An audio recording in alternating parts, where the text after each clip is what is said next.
इसमें ये करना, आप सबको रोल प्ले करना है। और इसलिए इसमें जहां भी आप जिस तरीके से भी हो, आप जब भी इसको वो करेंगे, बताएंगे, बढ़ाएंगे, तभी जाके एक नैरेटिव देश का बनता है। तो उसमें हम सबका योगदान है, लेकिन मैंने देखा है कि अक्सर सिविल सोसाइटी उसमें फेल कर जाती है। फेल कर जाती है। मुझे नहीं समझ आता कि हमारे सिविल सोसाइटी के लीडर्स, और मैं ये ओपनली कहना चाहता हूँ कि क्यों वो घबराते हैं कि भाई अगर वो ट्वीट को भी रीट्वीट कर देते हैं तो उनको लगता है कि जैसे ईडी उनके ऊपर ही आ रही है। मुझे नहीं समझ आता कि क्या क्या कारण है। इसीलिए मैं डिबेट देखता हूँ सोशल मीडिया पर, वहां तो कुछ नहीं हो रहा। आप लोग तो सब चुपचाप बैठे हुए हैं, मेजोरिटी की बात मैं कर रहा हूँ। और लेकिन आम जो अपना दर्शक है, या आम जो देश का उपभोक्ता है, वो उस पर रिएक्ट करता है, लेकिन सिविल सोसाइटी के लीडर्स नहीं करते हैं। And I must make it very open कि ये ऐसा क्यों है, मुझे समझ नहीं आया। मुझे लगता है कि मैं भी करता हूँ, मुझे तो नहीं ईडी ने अभी तक अपने उसमें घेरा है। आपको क्यों डर लगता है कि ईडी आपको घेर के बैठ जाएगी, या सीबीआई आपके पीछे आ जाएगी? रीट्वीट तो करना सीखिए आप लोग, क्यों नहीं करते हैं? अब ये मैं नहीं जानता। और इसमें इसलिए मैं कहता हूँ कि हमारी जो देश की सोच है, या देश के जो हम इकोनॉमिक ग्रोथ की बात करते हैं, उसमें हमारा भाग्य बिल्कुल जीरो के आसपास है, या बिल्कुल निम्न लेवल पे है। और उससे हमें बढ़ना होगा, आगे चलना होगा। खैर एनीवे, अगर हम इसमें और देखते हैं तो मैंने आपसे कहा कि हम 330 मिलियन टन के आसपास खाद्यान्न पैदा करते हैं।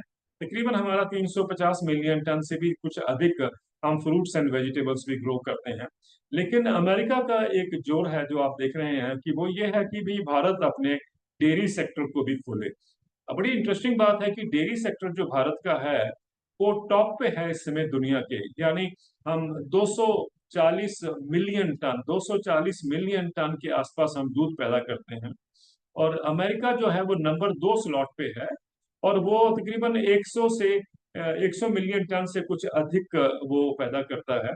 लेकिन ओवर द इयर्स ये हुआ है अमेरिका में कि जो छोटे डेयरी फार्म्स थे अमेरिका में, बड़े सोफिस्टिकेटेड थे, उसमें पूरी टेक्नोलॉजी थी, गायों की इम्प्रूव्ड ब्रीड थी, तो दूध का व्यापार अच्छा चल रहा था। 1970 के दशक में अमेरिका में तकरीबन 6 लाख डेयरी फार्म्स थे। लेकिन अमेरिका ने क्या किया, उन्होंने उनका एक इकोनॉमिक सोच आई कि गेट बिग और गेट आउट, ये उन्होंने एक पॉलिसी लेके आए हैं, जिसके तहत जो छोटे किसान हैं वो खेती से बाहर हो गए, जो मैं डेयरी फार्मर्स की बात कर रहा हूँ। और अभी देखा गया है कि 93% of their 6 lakh dairy farms have close down. इसका मतलब ये नहीं है कि अमेरिका में दूध की खपत नहीं हो रही थी। सच्चाई ये है कि वो छोटे किसान जो हैं, ये डेयरी फार्म बंद हो गए, और क्योंकि बड़े डेयरी फार्म आ गए, जिसको हम मेगा डेयरी फार्म कहते हैं, उनका प्रचलन हो गया अमेरिका में। अभी 25,000 गाय, 30,000 गाय, 40,000 गायों के डेयरी फार्म्स अमेरिका में अब बन गए हैं। और उस सरप्लस जो उन्होंने दूध पैदा किया, उससे प्राइसेस क्रैश कर गए, मार्केट प्राइसेस क्रैश कर गए। रिजल्ट ये हुआ कि जैसा मैंने आपसे कहा कि 93% of the dairy farms in America have close down. अब वही उनका प्रयास है भारत के लिए। वो कहते हैं कि भारत अपने बाजार को खोले, ड्यूटीज को कम करे, ताकि हम अपना दूध भारत में भेज सकें। और जैसा कि उन्होंने वहां कर दिया, जब हमारे यहाँ भी चीपर मिल्क आएगा अमेरिका से, तो आप समझ सकते हैं कि हमारे भी डेयरी फार्म्स यहाँ के बंद हो जाएंगे। चाहे हमारी डेयरी फार्म्स में औसतन हम जानते हैं कि 2 से 5 से 6 या 10 गाय तक लोग उसका उनके पास नंबर होता है। लेकिन यहाँ बड़े बड़े डेयरी फार्म्स या मेगा डेयरी फार्म्स के से जब दूध आएगा, तो आप समझ सकते हैं कि हमारे देश के जो डेयरी सेक्टर है उस पर क्या असर पड़ेगा। और ये भी हम जानते हैं कि अमेरिका से जब डेयरी सेक्टर की हम बात करते हैं, या उसको खोलने की बात करते हैं भारत में, तो भारत में तकरीबन 80 मिलियन डेयरी फार्मर्स हैं, जो उसके ऊपर जिनका व्यवसाय टिका हुआ है। उसके अलावा मेरा ये मानना कि 80 मिलियन तो नंबर ही जो हमने दिया हुआ है, लेकिन उससे भी ज्यादा लोग जो हैं डेयरी से जुड़े हुए हैं। क्योंकि खेती को भी अगर हम देखते हैं कि खेती तो इकोनॉमिकली वायबल नहीं है भारत में, तो अगर उसमें भी कुछ लोग अपना जीवन निर्वाह करते हैं, तो उनके पास 2 या 3 गाय होती हैं, इसलिए वो सरवाइव कर पाते हैं।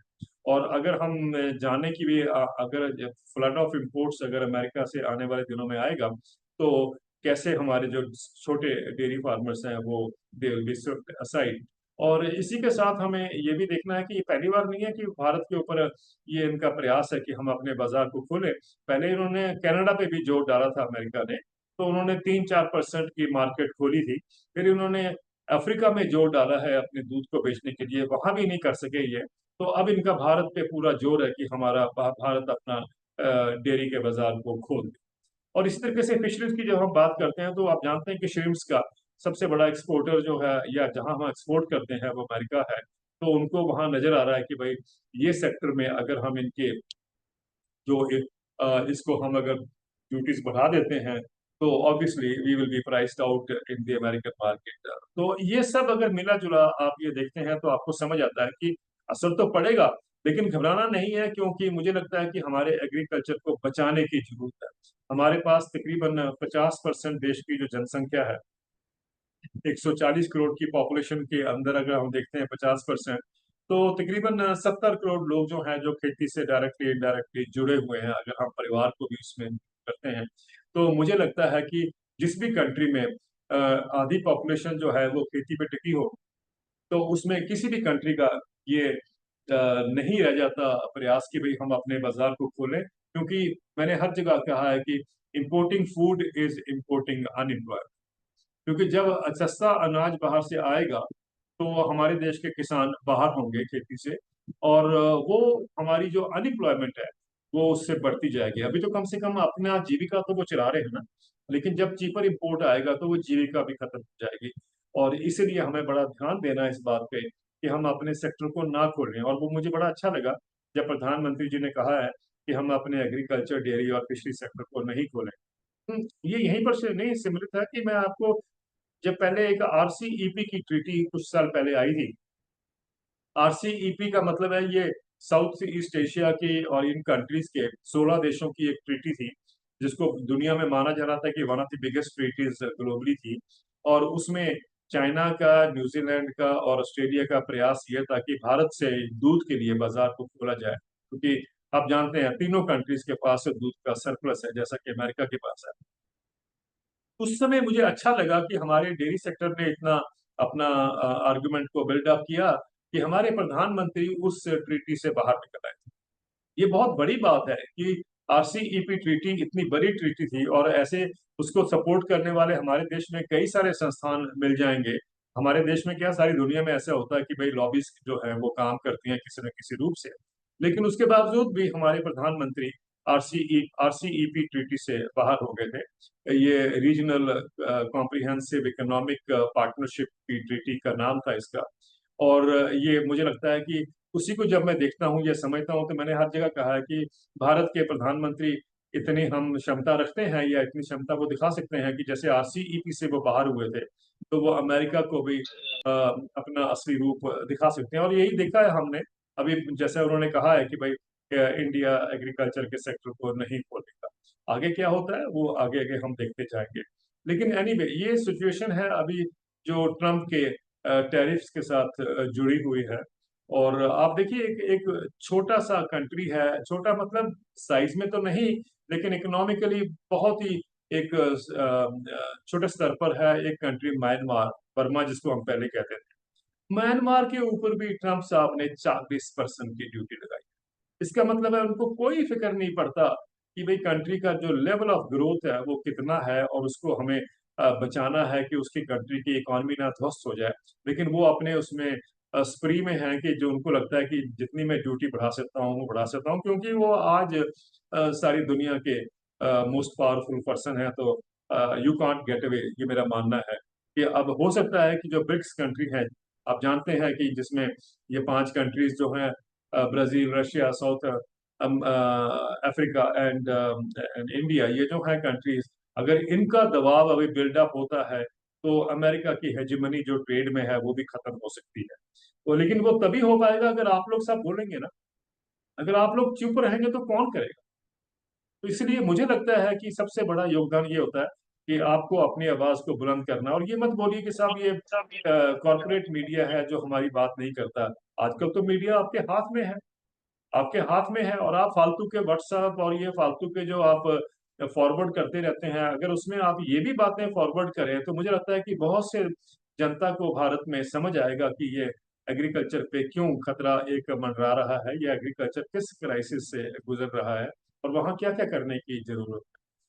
अब देखें कि हम ये मत सोचें कि ये जो सब कुछ हो रहा है वो आज ही के या कुछ दिन पहले ही जब से ट्रम्प साहब बने हैं तभी से ये होना शुरू हुआ है। थोड़ा सा हम अगर पृष्ठभूमि में जाएं, थोड़ा बैकग्राउंड में जाएं तो पता चलता है कि जब भारत आजाद हुआ था, and I am talking of 1947, उस टाइम पर आप जानते हैं कि 1943 में बंगाल फेमिन हुआ था। तो उस सिचुएशन में भारत को जब आजादी मिली है तो हमारे पास खाद्यान्न नहीं थे, पर्याप्त रेशो में खाद्यान्न नहीं होते थे। तो हमने अमेरिका से PL 480 एक उनकी स्कीम थी जिसके तहत हम अनाज इंपोर्ट करते थे। वो जो अनाज था जब वो भारत में आता था तो हमारी फूड प्रोडक्शन या फूड जो सिक्योरिटी थी हम उस तरीके से एश्योर करते थे। और ये सब जानते हैं कि भारत उस समय शिप टू माउथ एग्जिस्टेंस में गुजारा कर रहा था, यानी शिप्स के माध्यम से फूड आता था भारत में और तभी हम अपने हंगर को मिटा पाते थे। और यही एक कारण है कि लाल बहादुर शास्त्री ने जब एक आपको उसमें एक स्लोगन दिया था कि भारत में लोगों को एक दिन का व्रत रखना चाहिए था, वो इसलिए था कि वो बिलीव करते थे कि शेयरिंग एंड केयरिंग जो है इसका एक समाधान हो सकता है भूख का। और इसीलिए उनका ये स्लोगन था, जो उसको वो सोमवार या कोई भी डे था जिसको वो करते थे कि भाई देश के सब लोग भूखे, जो लोग अफोर्ड कर सकते हैं वो भूखे रहेंगे ताकि हम बाकी गरीब लोगों को अपना अनाज जो है वो शेयर कर सकें। तो वो सिचुएशन थी। आप समझिए कैसा वो पीरियड होगा जब आपको एक दिन व्रत रखने को कहा जाए और ये भी पता है कि फूड हमारा तभी हम उसको फूड सिक्योरिटी को एड्रेस कर पाएंगे अगर हमारे यहाँ वो रेगुलर उसमें गति से जो फूड आ रहा है बाई शिप वो आता रहे हमारे देश में। एक 1995 में जब वॉर हुई थी पाकिस्तान के साथ, तो उस समय एक वॉर वियतनाम में भी चल रही थी, अमेरिका और वियतनाम की। तो उस समय हमारे जो प्रधानमंत्री थे, बहुत छोटे पीरियड के लिए रहे थे वो, लेकिन शास्त्री जी से एक न्यूयॉर्क टाइम्स ने एक सवाल पूछा था कि what do you think about the war in Vietnam. तो शास्त्री जी ने कहा था कि it is an act of aggression. का स्टेटमेंट था, it is an act of aggression. ये छोटे से सेंटेंस से उस समय के राष्ट्रपति अमेरिका के लिंडन जॉनसन साहब वो खफा हो गए और उन्होंने कहा कि how can a Hungary nation teach me A lesson, कि हम क्या कर रहे हैं या क्या नहीं कर रहे हैं दुनिया के जो जहां भी दुनिया में उनकी लड़ाई चल रही थी। तो उस समय उन्होंने क्या किया कि he went for what is called a stop go policy.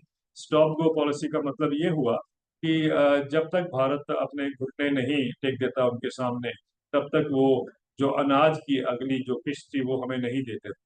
तो ऐसी सिचुएशन में भारत था उस समय। और मुझे याद है कि मैंने एक बार उस जमाने के जो हमारे फूड मिनिस्टर थे, मैंने उनसे एक बार सवाल पूछा था और कि आप जब फूड मिनिस्टर थे और हमारे देश में फूड नहीं होता था, तो how are you able to tackle the this particular issue which was politically very hot.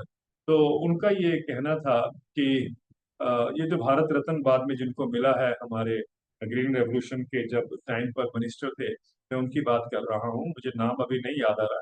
तो उन्होंने मुझे ये कहा था कि yes you are very right, एक समय था कि भारत में सिर्फ 7 दिन का अनाज रह गया और किसी भी फूड मिनिस्टर को ये पता है कि भाई अगर टाइम पर शिपमेंट नहीं आती है, फूड डाइवर्ट नहीं होता है उनकी तरफ, तो millions of people will die of hunger.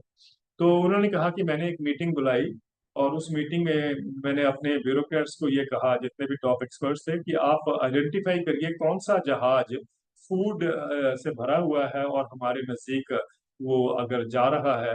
तो फिर उन्होंने एक SOS अमेरिकन राष्ट्रपति को भेजा कि भाई इस फूड को भारत की तरफ डाइवर्ट कर दिया जाए, वरना बहुत सारे लोग जो है वो भूख से मर जाएंगे। तो ये सिचुएशन थी, this is how the government was tackling हमारी जो फूड सिक्योरिटी थी या हमारे देश में जो थी वो सिचुएशन थी। उसके बाद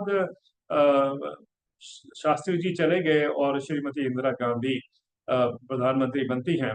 तो श्रीमती इंदिरा गांधी को भी एक ही साल के अंदर अमेरिका ने आर्म ट्विस्टिंग करनी शुरू कर दी और उससे उनको भी सबक मिला कि भाई क्या कुछ करना चाहिए। तो हरित क्रांति का जब बिगनिंग हुई, तो ये भी एक मैंने सवाल पूछा था एक बार स्वामीनाथन से कि ये हरित क्रांति या कोई भी क्रांति हो देश में, वो ब्यूरोक्रेसी की फाइल्स, ब्यूरोक्रेट्स की फाइल इधर से उधर जाने की अगर शिफ्ट होती रहे या चलती रहे, तो उससे तो क्रांति नहीं आ सकती है। तो वो क्या पॉलिटिकल विल थी जिसके करके वो क्रांति आई थी। तो उनका कहना था कि वो इंदिरा गांधी का ये सोचना बहुत क्लियर था कि भाई उनको अमेरिकन जो प्रेशर है उससे बाहर निकलना है, और उनको लगा कि ये जो नॉर्मन बोरलॉग जो हमारे को बीज बेच रहे थे उस समय मेक्सिको से, वो बीज थे जो एक रेवोल्यूशन ला सकते थे। अब उसका गलत परिणाम हुए कि ठीक हुए, ये एक अलग विषय है।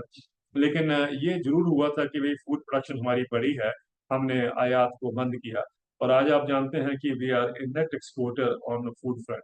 लेकिन जब ये सब हो रहा था, तो एक हमारे से एक ओवरलैप हुआ है, या हम नहीं देख पाए हैं कि भाई पैदावार तो किसान करते गए, लेकिन उनकी इनकम जो है वो उस रेशियो में नहीं बढ़ी है। और जब मैं कह रहा हूँ कि उनकी इनकम उस रेशियो में नहीं बढ़ी है, तो ये आप भी देख रहे हैं कि भारत के किसान जो हैं, अगर आज अगर आप देखते हैं, तो उनका इकोनॉमिक लेवल या इकोनॉमिक डिस्ट्रेस उन पे बहुत गंभीर उस पे लेवल पे छाई हुई है।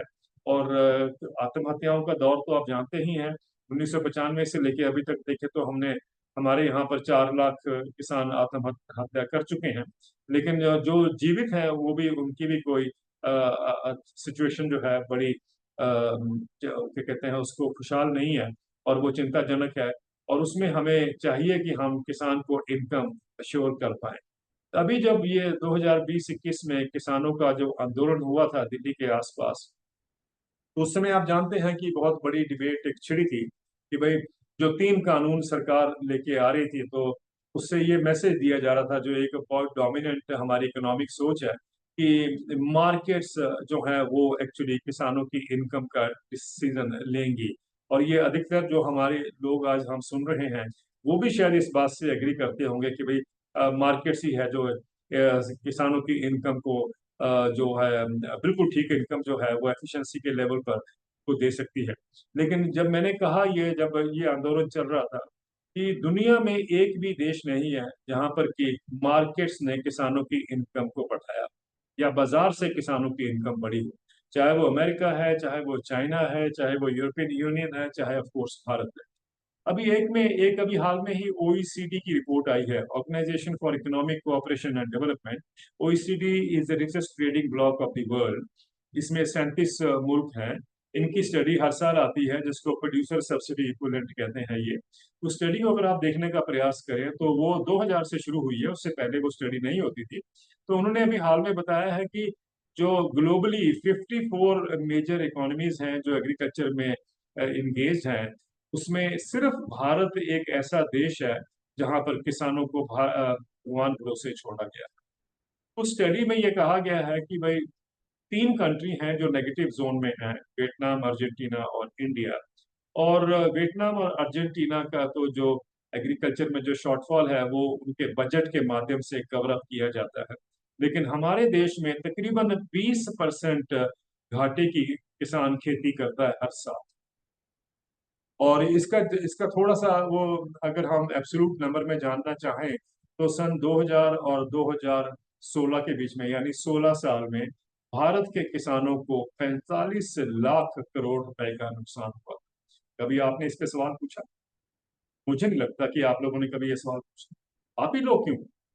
ना तो किसी यूनिवर्सिटी ने ये सवाल पूछा, ना किसी एकेडमिया ने ये सवाल किया, और ना ही ये जो सवाल है ये पार्लियामेंट में या असेंबलीज में किया गया।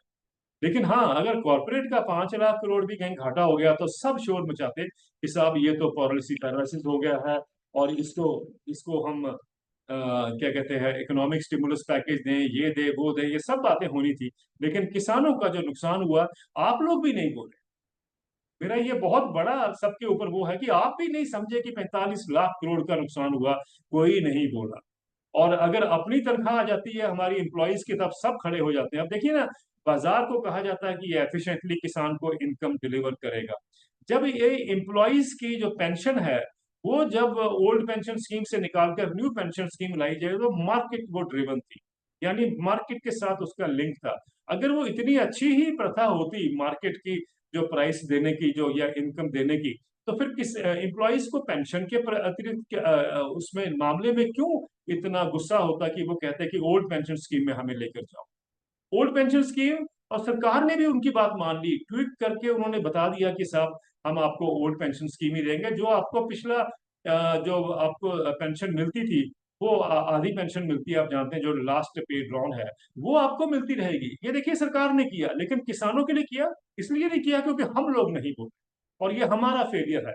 मैं इस बात पे मानता हूं कि भाई देश में जो हो रहा है वो गड़बड़ा रहा है, गड़बड़ हो रहा है एग्रीकल्चर के मामले में, लेकिन उससे ज्यादा भी हम लोगों का योगदान है कि जब हम उसको आंखें मूंद करके, आंखें बंद करके हम उसको देखते रहते हैं। तो ये कहीं ना कहीं हमें अपने आप को भी अपने गिरेबान में झांकना होगा कि हमारा कितना बड़ा रोल है किसानों की आवाज नहीं उठाने के लिए। किसानों की तो आवाज कोई सुनता नहीं है, लेकिन अगर जो पढ़े लिखे लोग हैं उनके बारे में बात करते हैं, अगर वो भी आवाज नहीं उठा सकते, I think it's a collective failure, let's accept it. और 2020-21 में जब वो आंदोलन हुआ, जब मैंने ये पहली बार कहा कि ये 3 कानून नहीं, एक्चुअली एक और नया कानून चाहिए, तो मुझसे पूछा गया कि आप ये नया कानून किसकी बात कर रहे हो, जब किसान चाहते हैं कि 3 कानून को वापस किया जाए। मैंने कहा जी एक नया कानून होना चाहिए, चौथा कानून कह लीजिए, जो ये अश्योर करे कि जो मिनिमम सपोर्ट प्राइस किसान को मिलता है वो लीगली एक मैकेनिज्म बने या लीगली इंश्योर किया जाए। तो उसमें बहुत डिबेट हुई, आप जानते हैं, और मुझे अच्छा लगता है कि आज सारा देश इस बात पे चर्चा कर रहा है कि कैसे मिनिमम सपोर्ट को कानूनी अधिकार दिया जाए। लेकिन अभी भी बहुत बड़ी लॉबी है जो ये चाहती है कि किसानों को असली दाम ना मिले। वो ये चाहती है कि किसानों को जितना हम एक्सप्लॉइट करें उतना हम कर सकें। और उसमें कॉर्पोरेट से ये अकेले नहीं है, जो लोग चुप रहते हैं वो भी उसका साथ देते हैं, ये मेरा मानना है। और उसके करके ही आज ये जो जो नैरेटिव जो बिल्डअप हुआ है किसानों द्वारा, वो भी किसानों ने उठाया है ये इशू सारे देश में कि भाई इसको एमएसपी को कानूनी अधिकार दिया जाए। हम तो चुप हैं, हमें तो कोई मतलब नहीं है इन चीजों का, तो इसलिए हमें भी कहीं अपने गिरेबान में, जैसा मैंने पहले कहा, झांकना पड़ेगा। एनीवे, उससे हमें ये पता चला है कि भाई मिनिमम सपोर्ट प्राइस जो है वो आप जानते हैं कि 2 फसलों पे तो मिलता ही है, वो भी कुछ एक एरियाज में, पंजाब हरियाणा या कुछ और हरित क्रांति के एरियाज होंगे। लेकिन हम ये भी जानते हैं कि भाई मैंने कई बार कहा है कि भाई जब शांता कुमार की एक कमेटी बनी थी एफसीआई को डिसाइड करने के लिए, एफसीआई के रेगुलेशन के लिए या जो भी था, उस कमेटी का एक ये एनालिसिस था कि भारत में सिर्फ 6% किसानों को एमएसपी मिलता, और वो कमेटी की रिकमेंडेशन थी 6% को ही बंद कर दिया। और जिस इकोनॉमिस्ट या जो लोग उसमें टीम में थे, आपने तो कभी सवाल नहीं किया उनके ऊपर, कभी सवाल नहीं किया आपने कि उन इकोनॉमिस्ट ने ये कोई क्यों कहा था कि 6% अगर मिलता है तो इसको बंद करो, हम बाजार के हवाले किसानों को छोड़ा जाए। बाजार के हवाले तो मैंने बता ही दिया कि सन 2000 से लेके हर साल भारत का किसान घाटे की खेती करता है। मुझे एक व्यवसाय बता दीजिए देश में जहां आप एक महीना भी घाटे की उसको बिजनेस कर सकते हैं। लेकिन सबने माना है कि भाई खेती का तरीका यही है कि बाजार के हवाले किसानों को छोड़ दिया जाए, उसी से जो है उसका समाधान हो सकता है। वेरी अनफॉर्चुनेट कि इतना बड़ा रोल सिविल सोसाइटी का भी उसमें था नहीं बोलने का, जिसके करके ये नैरेटिव बाहर नहीं आया। एनीवे, मैं इसलिए अपने आप पे या आप सबको मैं इसलिए कहना चाहता हूँ क्योंकि ये नहीं कि हम हर बार दोष सरकारों को दें, हमें अपने आप पे भी दोष देना चाहिए। और जब तक हम ये अपने आप को दोष नहीं देंगे तो इसका समाधान जो है जिस गति से आप चाहते हैं वो नहीं हो सकता।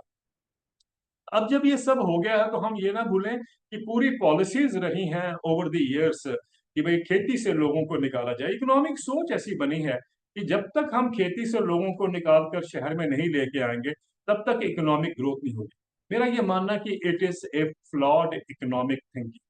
ये जो है ये आउटडेटेड हो गई है इकोनॉमिक सोच। और ये जो इकोनॉमिक सोच है ये वही इकोनॉमिक सोच है जहां पर अमेरिका में लोगों को खेती से बाहर निकाल दिया गया था। और आज मैंने आपसे कहा कि 1.5% किसान वहां रह गए हैं जो कि फैमिली फार्मर्स है, और कॉर्पोरेट्स का वहां टेक ओवर है। इस तरीके से यूरोप में भी हो रहा है। यूरोप में हर घंटे में एक किसान खेती छोड़कर बाहर जा रहा है। इतनी मैसिव सब्सिडीज के मिलने के बाद भी यूरोप का ये हाल है। आज दुनिया में सबसे ज्यादा सब्सिडीज जो है कौन देता है? अमेरिका नहीं है, यूरोप नहीं है, चाइना सबसे ज्यादा सब्सिडीज देता है। और तब भी हमारे देश के लोग कहते हैं कि साहब चाइना के मॉडल को फॉलो करिए। हम भी तो यही कह रहे हैं कि साहब हमारे देश के किसानों को सब्सिडी दीजिए। तब आप सवाल करते हैं, बहुत से लोग ये सवाल करते हैं कि किसानों को सब्सिडी नहीं मिलनी चाहिए, किसानों की एफिशिएंसी बढ़ाई जाए मार्केट इकोनॉमी में। देखिए आप कितना क्या सोल्यूशन है ये। और ये जानते हुए कि दुनिया में कहीं भी जो मार्केट्स हैं उन्होंने इकोनॉमिक हालात या किसानों की इनकम को नहीं बढ़ाया है, चाहे वो यूरोप हो, चाहे वो अमेरिका हो, और जैसे मैंने कहा चाहे वो चाइना हो। तो इसका मतलब साफ है कि markets have failed everywhere in the world. Let me make it abundantly clear कि मार्केट्स हैव फेल्ड एवरीवेयर, और हम अभी भी मार्केट्स के गुण गाते हैं। मुझे नहीं पता मैं किसको दोष दूं, लेकिन ये सच्चाई है कि हम आज भी गाते हैं, उसके गुण गाते हैं। और रिजल्ट ये है कि हमारे किसान जो हैं वो बद से बदतर होते जा रहे हैं, उनकी इकोनॉमिक जो हालात हैं। और आपको एक दो स्टडीज में बता दूं कि एक 2016 में जब सरकार ने अनाउंस किया था कि हम किसानों की आय अगले 5 साल में डबल कर देंगे, तब मुझे एक टीवी चैनल पे पूछा गया था कि ये इनकम है कितनी जो हम डबल कर देंगे। तो मैंने कहा था कि अगर 2 साल 2 दिन पहले जो इकोनॉमिक सर्वे पेश हुआ था बजट से पहले, अगर उसकी रिपोर्ट देखते हैं तो उन्होंने कहा है कि 17 राज्यों में, 17 states of India, which means रफली हाफ द कंट्री, आधे देश में किसानों की जो औसतन इनकम है सालाना, वो 20,000 रुपए। ये सरकार के ही अपनी डॉक्यूमेंट में इकोनॉमिक जो ये पॉलिसी थी उसमें लिखा हुआ था। और 20,000 रुपए मतलब है कि 1700 रुपए एवरेज, ये 17 जो राज्य हैं उनमें किसान का गुजारा हो रहा था। 1700 रुपए में तो मैं गाय नहीं पाल सकता। आप कभी इमेजिन करिए किसान कैसे हमारे देश के जो है अपना निर्वाह करते होंगे 1700 रुपए से कम में। ये ऑफिशियल डाटा है। और 2015-16 के बाद आप जानते हैं 5 साल में तो इनकम डबल नहीं हुई। लेकिन 2019 में एक सिचुएशनल असेसमेंट सर्वे आता है सरकार का ऑन एग्रीकल्चर हाउस होल्ड, उनकी स्टडी कहती है कि किसान परिवार की जो सारे देश में औसतन आय है वो 10,218 रुपए औसतन है। ये इसमें हो सकता है कि एक 5 सदस्यों का एक परिवार है, उसमें कोई दुकान चलाता है, कोई मनरेगा करता है, कोई एम्प्लॉय भी होगा, वो सबकी औसतन आय मिला के 10,218 रुपए। और उस समय एक आंकलन पर प्रकाशित हुआ था कि अगर हम सिर्फ खेती खेती से किसान की आय देखें, मतलब नॉन फार्म एक्टिविटीज को ना गिने, तो सिर्फ 27 रुपए पर डे किसान की खेती से इनकम। 27 रुपए पर डे, ये किसान की इनकम है। और इस पे खूब देश में चर्चा रही है या अभियान उठे हैं, और किसानों ने इसको भी उठाया है। लेकिन वही बात है, ना तो पार्लियामेंट ने कभी इसको डिस्कस किया, ना ही हमारी एग्रीकल्चर यूनिवर्सिटी या दूसरी जो यूनिवर्सिटीज हैं उन्होंने कभी इस बात पे चर्चा की हुई। So it is very clear कि जब एग्रीकल्चर की बात होती है तो हम सब अपना मुंह मोड़ लेते हैं, या उस पे हमारा जो बेरुखी है वो सामने होती है। हाँ, कॉर्पोरेट की बात आ जाए तो आप सब खड़े हो जाएं। अभी 8वां वेतन आयोग आएगा। 8वां वेतन आयोग अगली जनवरी से शुरुआत होगी उसकी। और हम जानते हैं कि भाई जब 8वां वेतन आयोग आएगा तो उस पर कितना पैसा खर्च होगा, कभी सवाल किया है? किसानों का अगर 2 लाख करोड़ रुपए भी कर्जा माफ करना होता तो देश में चर्चा हो जाती कि साहब ये पैसा वेस्ट जाएगा, ये कर्जे नहीं माफ होने चाहिए। लेकिन जब कॉरपोरेट के हमने 11 साल में 16 लाख करोड़ रुपए माफ कर दिए हैं, मैंने कहीं चर्चा नहीं सुनी कि साहब इससे इकोनॉमी हमारी ध्वस्त हो जाएगी। कभी नहीं किसी ने ये बात की। और इसलिए नहीं क्यों, क्योंकि कॉर्पोरेट वाले तो करेंगे नहीं। लेकिन जो कॉर्पोरेट वाले नहीं है वो भी नहीं उठाते हैं ये सवाल, क्योंकि उनको डर होता है कि कहीं ईडी उनके पीछे ना पड़ जाए। तो ये सवाल हम ही लोगों ने कुछ ने उठाया हुआ है कि साहब ये क्यों हुआ है कि इतने 16 लाख करोड़ रुपए अगर माफ हो गए हैं, और तब भी हम ये कहते हैं। हमारे एक इकोनॉमिक एडवाइजर साहब थे, उन्होंने ये कहा था कि जब हम कंपनियों के कर्जे माफ करते हैं तो इकोनॉमिक ग्रोथ होती है। देखिए कितना अच्छा वो सिस्टम है कि जब हम किसान के कर्जे माफ करते हैं तब तो इकोनॉमी ध्वस्त हो जाती है। लेकिन जब हम कॉर्पोरेट्स के कर्जे माफ करते हैं तो वो कहते हैं उससे इकोनॉमिक ग्रोथ होती है। कहीं ये सवाल पूछा ही नहीं गया उनसे कि ये कैसे हो सकता है कि कॉर्पोरेट भी और किसान भी एक ही बैंक से लोन लेता है, जब एक डिफॉल्ट करता है तो वो इकोनॉमी ध्वस्त कर जाती है, और अगर दूसरा करता है तो इकोनॉमिक ग्रोथ हो जाती है। वाह, क्या इकोनॉमिक मॉडल है! और वो मॉडल इसलिए ग्रो कर रहा है क्योंकि हम सब चुप बैठे हुए हैं। हम सब भी उसके ही उसमें हमारा योगदान है, क्योंकि हम नहीं सवाल पूछते हैं तो फिर यही होगा। एनीवे anyway, अब जब ये सिचुएशन है कि इतना कर्जा माफ करने की बात है, आपको जानना जरूरी है कि जब 7वां वेतन आयोग आया था तो क्रेडिट स्विस की एक रिपोर्ट कहती है कि जब सारे देश में वो फैलाया गया तो 4.5 लाख से लेके 4,80,000 करोड़ रुपए का अतिरिक्त बर्डन था हर हर साल। 4.5 लाख करोड़ से 4,80,000 यानी 4.25 लाख करोड़ रुपए का अतिरिक्त बर्डन था। किसी ने पूछा कि पैसा कहां से आएगा? कभी किसी ने पूछा हो तो बता दीजिए। लेकिन जब किसानों को पैसा देना हो तो सवाल खड़ा हो जाता है कि साहब ये पैसा कहाँ से आएगा, देश के पास इकोनॉमी में इतना सरप्लस है ही नहीं है कि हम किसानों को दे सकें।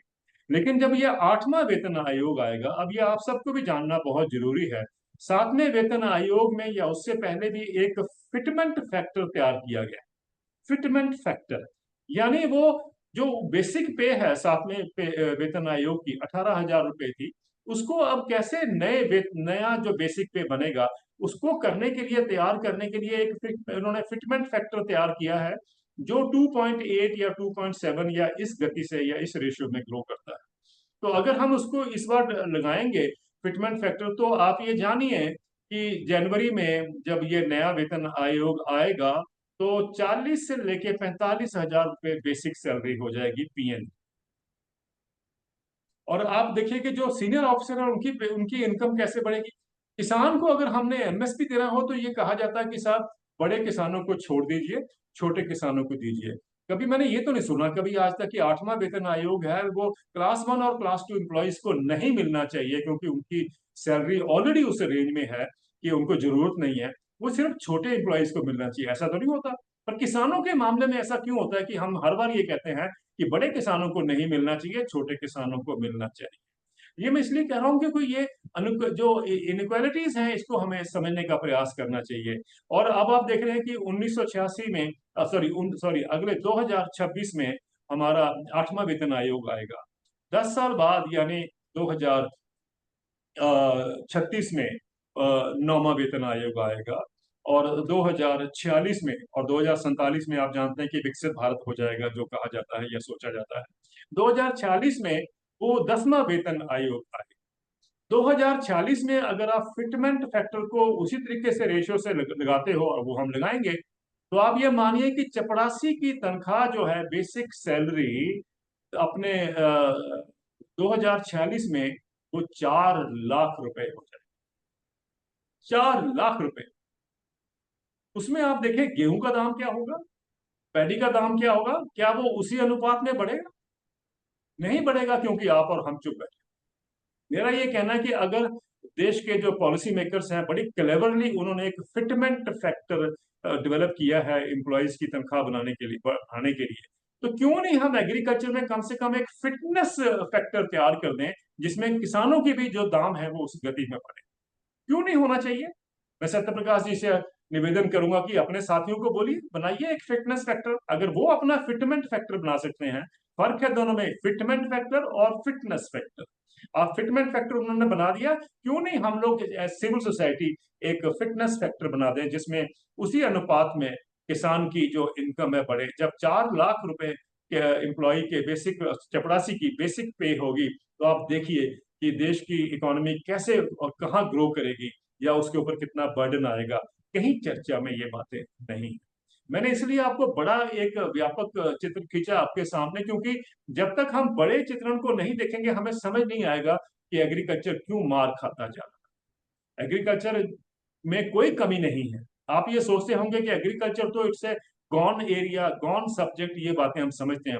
लेकिन मैं आपको बताना चाहता हूं कि एग्रीकल्चर उतना ही एफिशिएंट है। इनफैक्ट अगर आप जो टोटल ग्रॉस आउटपुट है उसको अगर आप डिवाइड करते हैं जीबीए से, ग्रॉस वैल्यू एडेड जो है उससे डिवाइड करते हैं, तो सबसे टॉप पे एग्रीकल्चर है। और लेकिन फिर भी सबसे घट इनकम है, सबसे कम इनकम है वो एग्रीकल्चर। जबकि सबसे ज्यादा इनकम जो है वो एग्रीकल्चर में होनी चाहिए अगर हम उस रेशियो को लेके भी चलते हैं। मेरा मतलब है कहीं ना कहीं हमने इसकी अनदेखी की है जिसका रिजल्ट हमारे किसान भुगत रहे हैं और भुगतते ही जा रहे हैं। और इसका ये भी कारण आपके सामने, जैसे मैंने कहा, स्पष्ट है। हम लोगों को समझना चाहिए कि योगदान इसका सरकारों का ही नहीं है, योगदान हमारा भी इसमें बहुत बड़ा है। और जब तक हम इसको नहीं समझेंगे और इसमें नहीं खड़े हो सकते, मेरे मतलब खड़े होने का ये है, मैं नहीं कह रहा कि आप सड़कों पे प्रोटेस्ट करें, लेकिन आप सोशल मीडिया के माध्यम से ये आवाज को बुलंद कर सकते हैं जहां हम लोग सब फेल हुए हैं कलेक्टिवली। अगर हम देखें, अब सिचुएशन ये है कि आप जानते हैं कि किसान की इनकम तो बिल्कुल निचले पैदान पे खड़ी है। और ये इसका एक तरीका देखने का ये भी है, अमेरिका में भी ये हुआ है कि अमेरिका का किसान जब कंज्यूमर अमेरिका का अगर $1 का खाद्यान्न खरीदता है, किसानों से लेता है या कहीं से मार्केट से ले, तो उसमें मात्र 7% जो उसका शेयर है, टोटल जो $1 की परचेज हुई है, यानी जो एंड कंज्यूमर प्राइस है उसका मात्र 7% जो है वो किसानों के शेयर में जाता है। भारत में भी एक बड़ी सोच चल रही है कि साहब वैल्यू एडिशन करिए, वैल्यू एडिशन करिए। तो अमेरिका का मैंने हार बताया, जहां वैल्यू एडिशन हर चीज की होती है, उसके बाद भी मात्र 7% किसानों का शेयर मिलता है एंड कंज्यूमर प्राइस में।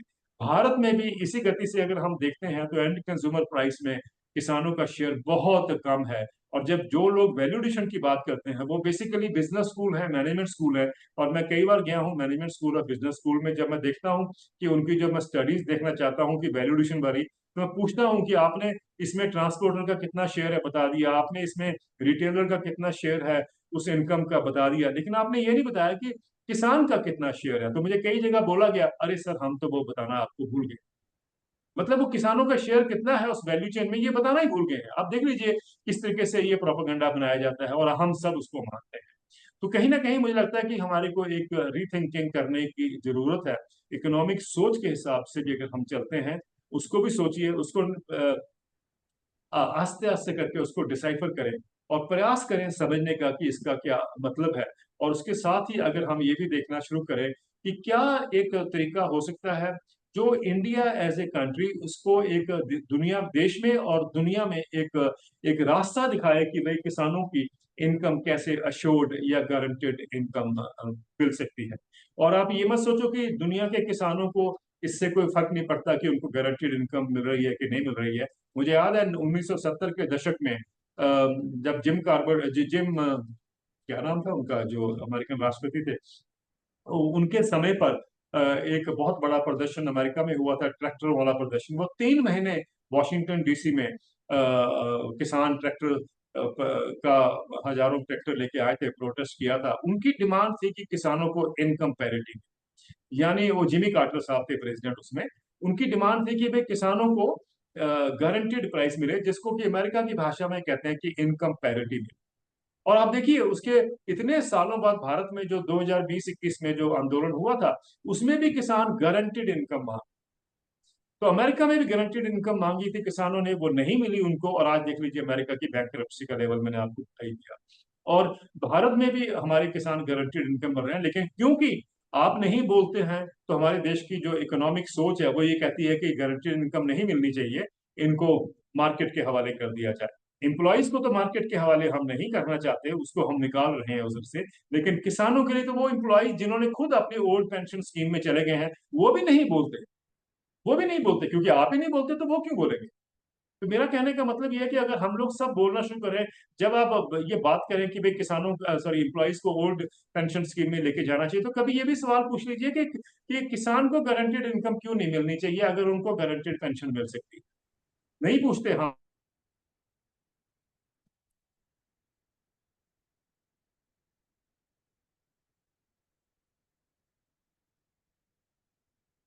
आवाज नहीं आ रहा श्रीमान जी। श्रीमान जी आवाज नहीं आ रहा। शर्मा जी बहुत अच्छा चर्चा हो रही है लेकिन आवाज नहीं आ रहा।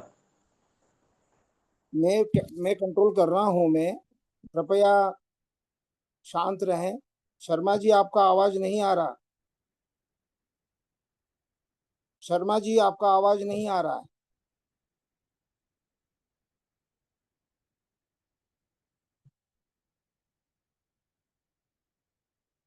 शर्मा जी, शर्मा जी आपका,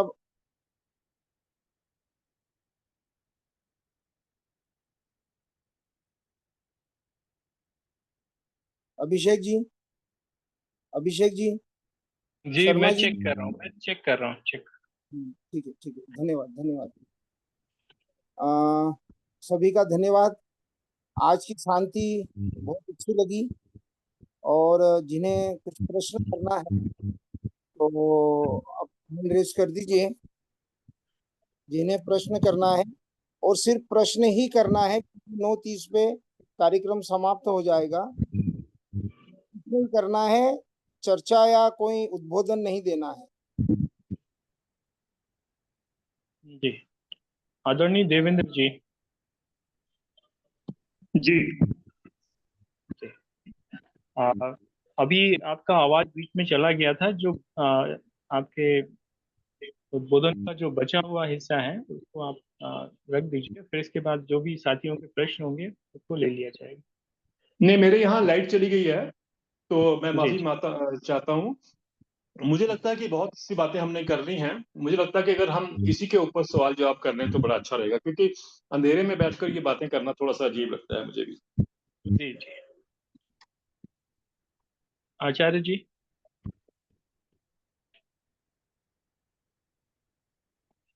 आचार्य जी। प्रोफेसर संजय शर्मा जी। शर्मा जी। संजय शर्मा जी। जी नमस्कार साथियों। मैं एक मिनट मैं दूसरा फोन को आप दूर रख देता हूँ, डिस्कस करो।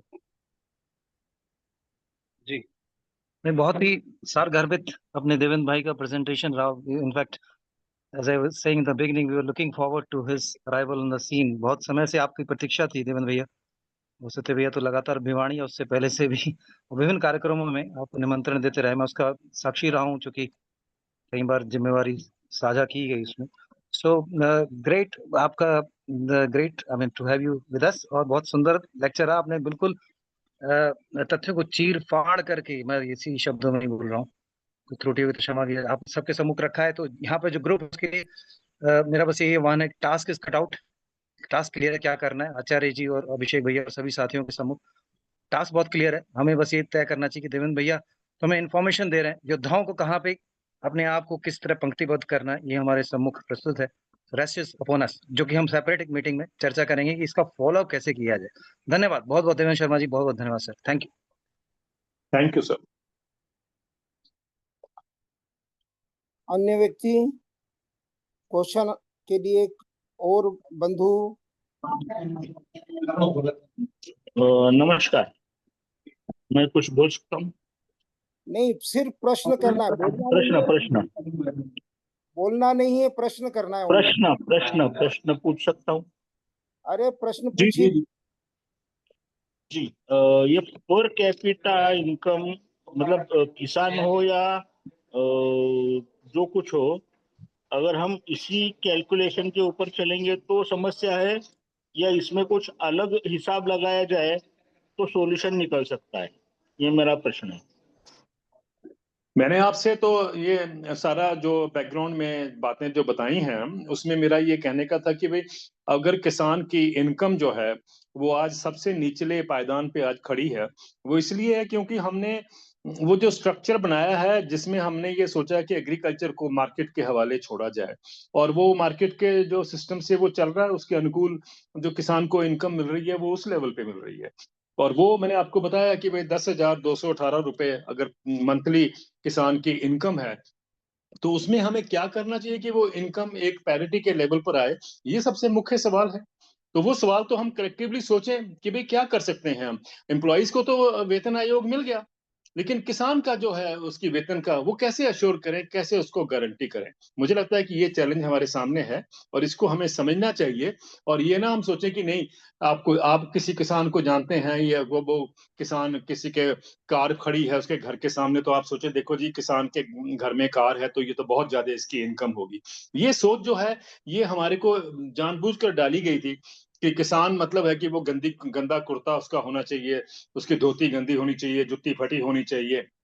ये हमारी सोच में आज भी है। वो मदर इंडिया की इमेज से हमें निकालना है, किसान को उसको निकाल कर देखना है कि वो भी आप और मेरे जैसे उसको भी एक नियमित रूप से एक इनकम मिलनी चाहिए, जिसको हम कहते हैं ना इकोनॉमिक्स में वोलेटिलिटी जो है जो उसको मारती है। कभी प्याज का दाम 100 रुपए हो गया और कभी वो 2 रुपए पर फेंकना पड़ता है। उस सिचुएशन से निकालना है, हम बाजार के हवाले नहीं छोड़ सकते हैं। और हमें एक उसको गारंटीड इनकम कैसे मिले, इस पे हम सबको गौर करना पड़ेगा। धन्यवाद, बहुत बहुत धन्यवाद। सुनील शिंदे जी, सुनील शिंदे जी प्रश्न करिए। सुनील शिंदे जी प्रश्न करिए। हाँ नमस्कार नमस्कार नमस्कार। शर्मा जी को नमस्कार, धन्यवाद। जी नमस्कार। एक संक्षिप्त में एक सवाल ये है कि किसानों की आय दोगुनी करने की जो बात बार बार आती है और उसमें एमएसपी बढ़ाने की बात होती है, मेरा ऐसा मानना था, यदि सही हो तो आप उसको बताएं, या गलत हो तो बताना, कि एमएसपी बढ़ाने से महंगाई भी बढ़ सकती है, किसानों की लागत घटाकर भी किसानों की आय बढ़ाई जा सकती है। क्या मैं सही सोच रहा हूँ? इसके जरा स्पष्टीकरण दीजिए। मेरा मानना है कि ये एक प्रोपेगेंडा है जो हमारे देश के इकोनॉमिस्ट ने हमें उसको फैलाया हुआ है। ये कितना आसान है ना कहना कि भाई हम इनकम नहीं देना चाहते किसान को, हम उसका जो खर्चा है या उसकी जो कॉस्ट ऑफ प्रोडक्शन है उसको कम करें। कितना होशियारी से कमाल किया इन इकोनॉमिस्ट ने, और हम सब उसको मानते हैं। आप मुझे बताइए कि एक किसान खेती कर रहा है, कोई भी किसान है, वो खेती कर रहा है, उसके जो इनपुट्स हैं वो तो बाहर से आते हैं, वो तो सब प्राइवेट कंपनियां निकाल के रखती हैं। चाहे फर्टिलाइजर हो, पेस्टिसाइड्स हो, या और दवाइयां जो हम इस्तेमाल करते हैं, या ट्रैक्टर का इस्तेमाल करें या उसके इक्विपमेंट का इस्तेमाल करें, वो उसके हाथ में कंट्रोल है। फिर भी हम इस बात को अंधाधुंधी आगे फैलाते जाते हैं कि साहब उसमें कॉस्ट ऑफ प्रोडक्शन कम करें। अगर कॉस्ट ऑफ प्रोडक्शन खेती की कम करने से उसकी इनकम बढ़ सकती है, तो कॉस्ट ऑफ लिविंग भी तो अगर हम कम कर लें तो एम्प्लॉइज को तनख्वाह देने की जरूरत ही नहीं है। क्यों नहीं हम उस समय बोलते? क्योंकि हमें सूट करता है, हमें सूट करता है। हम चाहते हैं कि हमारा जो 38 इंच का जो टीवी है वो 42 इंच का हो जाए, हमारी जो कार है वो हम बेच के एसयूवी ले लें। उसके लिए तो अब हम अपनी कॉस्ट ऑफ लिविंग को नहीं हम कम करना चाहते, लेकिन किसान को यह मतलब मुझे लगता है कि हम बेवकूफ बना रहे हैं किसान को ये कह के कि साहब आपकी कॉस्ट ऑफ प्रोडक्शन कम होनी चाहिए। कैसे होगी जरा बता दीजिए, हमें करके दिखा दीजिए कहीं पर हुई हो दुनिया में। मुझे लगता है कि इस सोच से निकलिए बाहर, और किसान को इनकम क्यों ना मिले, मुझे ये बताइए कि आपको क्यों लगता है कि इसको इनकम और नहीं बढ़ानी चाहिए? जस्ट बिकॉज महंगाई हो जाती है। महंगाई तो कॉफी का जब आप 300 रुपए का कप पीते हैं तब भी तो होती है, तब तो आप सवाल नहीं करते। लेकिन खेती पे ही सवाल होते हैं कि आप, और ये देश में एक एक ये फितरत बन चुकी है कि सब किसान को तो आप चाहते हैं कि अनाज तो आपको फ्री मिले। अभी तभी देखिए रेडी के बाहर 10 रुपए अगर टमाटर हो जाए तो उस पर बहस होती है, लेकिन जब आप मॉल में जाते हैं, कभी आपने सवाल किया कि भाई इसमें हमें कम कर दीजिए पैसा? तो ये समझिए कि ये उसमें ये गलत सोच दी गई है कि साहब महंगाई बढ़ जाएगी। नहीं, क्योंकि 60% लोग जो हैं जब वो रोजाना भूखे पेट सोते हैं, जो भूखे हैं उनमें से 60% तो वो किसान है। जो देश के लिए अन्न पैदा करता है उसी को भूखे पेट सोना पड़ता है। और आप कह रहे हैं कि साहब जो महंगाई बढ़ जाएगी, अगर महंगाई बढ़ भी गई 2-3-4% अगर मैं इसके बहुत सारी स्टडीज हैं जो कहती है कि ऐसी महंगाई नहीं बढ़ेगी, और अगर बढ़ेगी भी तो किसानों के हित में होगी। इसमें क्या गलत है? आप लोग इस सोच से निकलिए, इस सोच को बल्कि बिल्डअप करिए कि किसान को इनकम क्यों नहीं मिलती है। बहुत बहुत धन्यवाद आपका। सर मेरा सवाल जो था वो वही था कि मतलब हम लोग जो पैसे के हिसाब से जो कुछ सोच रहे हैं, पर कैपिटा इनकम, किसान को एक्स रुपीज आ रहा है। अगर हम किसान को राजा कह रहे, अन्नदाता कह रहे, उन्होंने अगर तय कर लिया कि मेरी इनकम, मैं उस पैसे से मेरी जिंदगी ठीक ठाक कैसे कर सकता हूँ, ये अगर हो पाया तो अच्छा। अब दुनिया की महंगाई कितनी भी बढ़ने दो ना, उसकी फिक्र क्यों करनी है? दुनिया के हिसाब से महंगाई महंगाई बढ़ने दो ना, हम उतना ही उत्पादन करेंगे जैसे प्रोडक्शन करते हैं बड़े बड़े कॉरपोरेट्स या फैक्ट्री वाले। उस तरीके से अगर इकट्ठा हो जाए तो सॉल्यूशन निकल सकता है क्या? ये भी एक तरीका है देखने का कि भाई अगर हम अपनी पैदावार कम करें, हम सरप्लस ना प्रोड्यूस करें, ये बहुत सारे लोग इस बात को मानते हैं।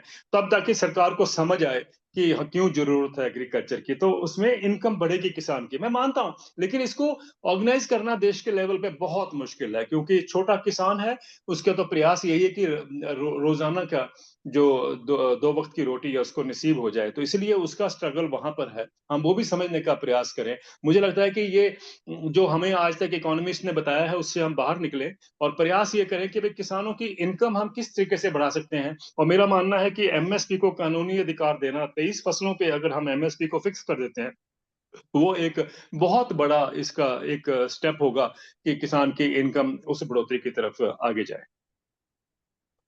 माफ कीजिए सर, मैं ये सवाल इस ग्रुप में इस वजह से उठा रहा हूँ कि ये ग्रुप सोच रहा है कि हम लोग भारत को कैसे बदले। तो इसके लिए जैसा आपने कहा कि छोटा होना, दुनिया से लड़ना एक बात है, वो तो लड़ा जा सकता है। छोटा होके लड़ना आसान होगा क्या?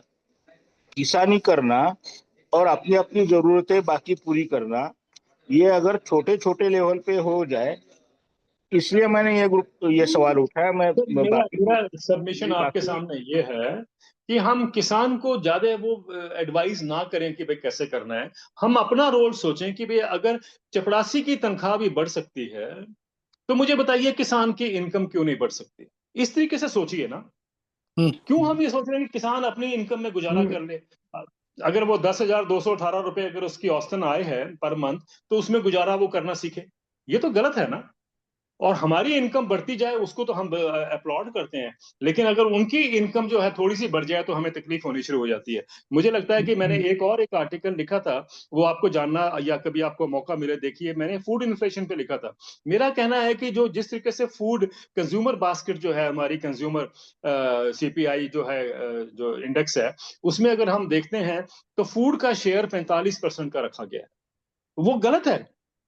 वो फूड का शेयर उतना है ही नहीं है। किसी भी प्रोफाइल में आप देख लें कि जो 45% शेयर हमने रखा है वो इसलिए रखा गया है कि ताकि हम फूड पे अटैक करें। जब भी इन्फ्लेशन बढ़ती है तो अटैक फूड पे होता है, और जब फूड पे अटैक होता है तो हमारा प्रयास होता है कि फूड की कीमतों को कम रखा जाए। मुझे अच्छा लगा कि मेरी इस आर्टिकल को रिजर्व बैंक ऑफ इंडिया ने इस पे संज्ञान किया।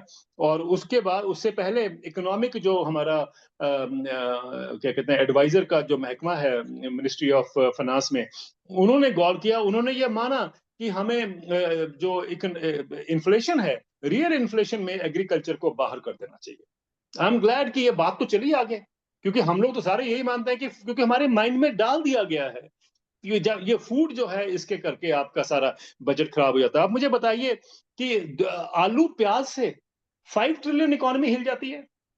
कभी सोचिए। आलू प्याज के दाम बढ़ते हैं तो हम कहते हैं कि सारी इकोनॉमी पे उस पे एक कटाक्ष हो गया है या इकोनॉमी हमारी बैठ जाएगी आलू प्याज से। क्योंकि हमें बताया नहीं गया आज तक। आपको सबको ये लगता है, मेंटली आप तैयार हैं कि हाँ आलू प्याज मतलब है कि भाई देश का इन्फ्लेशन हो गया और हम सब बैठ जाएंगे। ऐसा नहीं है। इसको रीथिंकिंग करने की जरूरत है। एंड आई एम ग्लैड कि हमारे इकोनॉमिक एडवाइजर ने ये कहा कि हमें एग्रीकल्चर को बाहर रखना होगा जब रियल इन्फ्लेशन की हम बात करें। और यही बात हम सबको भी सोचनी है। आपका जो ग्रुप है इसको भी देखना है कि भाई हम कैसे इन्फ्लेशन का ये इस्तेमाल ना करें किसानों को दबाने के लिए। बहुत बहुत धन्यवाद। जी, मैं आपकी हर बात से एक मिनट, सहमत ही हूँ। शशांक जी, जी शशांक जी, जी जी शशांक जी। जी, अब बार बार तो बहुत सारे लोगों को बोलना भाई। जी शशांक जी, और ये no more please. Shashank ji, please please please माफ कीजिए। Please please please, I request you. Sharma ji, बहुत बढ़िया आपने उद्बोधन दिया। और एक इस पे किस्सा सुनाता हूं मैं। किसी पेड़ को यदि मारना है तो उसको कुछ गलत गलत शब्द बोलेंगे, ये कहीं मैंने पढ़ा सुना था, तो पेड़ खत्म हो जाता है। इसी प्रकार किसान को भी टॉर्चर किया गया और किसान खुद इसका जवाबदार है। उसकी होल्डिंग कैपेसिटी नहीं है। प्रारंभिक अवस्था ये आती है कि वो शादी ब्याह के लिए या दूसरे किसी कार्यक्रम के लिए जमीन बेच देता है, मकान ट्रैक्टर खरीदने के लिए, कार खरीदने के लिए जमीन बेच देता है, परंतु खेती के लिए आगे बढ़ना नहीं चाहता। ये मेरी रिक्वेस्ट है। अगला प्रश्न राजा राम जी, सिर्फ प्रश्न करेंगे कुछ सेकंड का, क्योंकि 9:30 बजे आपको जाना था, इसलिए धन्यवाद। राजा राम जी।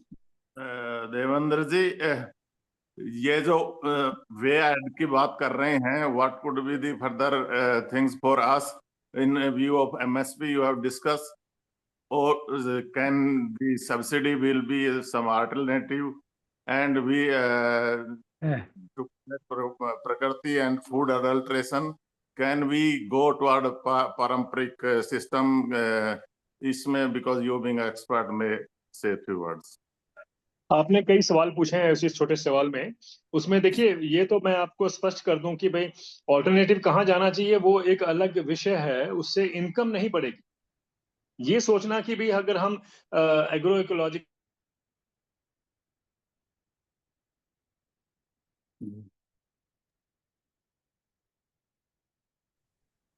देवेंद्र जी,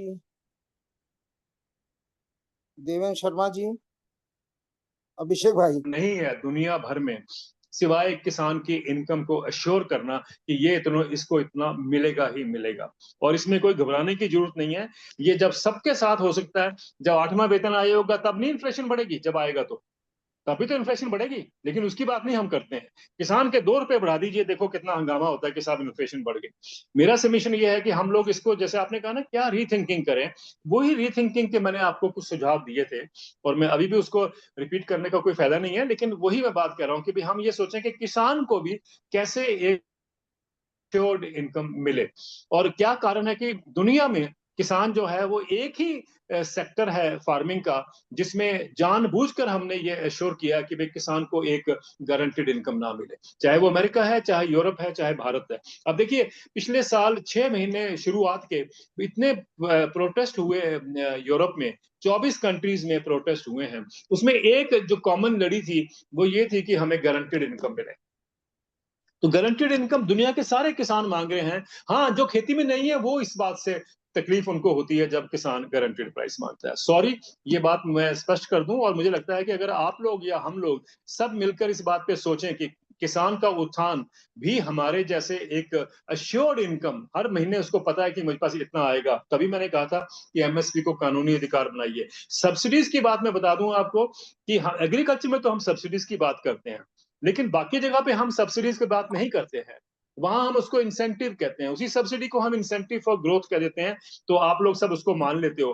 कॉर्पोरेट को जो सब्सिडी मिलती है, कॉर्पोरेट जो है वो सब्सिडी पे टिका हुआ है, लेकिन उसकी बात कोई नहीं करता कि वो सब्सिडी है, उसको हम कहते हैं इंसेंटिव फॉर ग्रोथ है।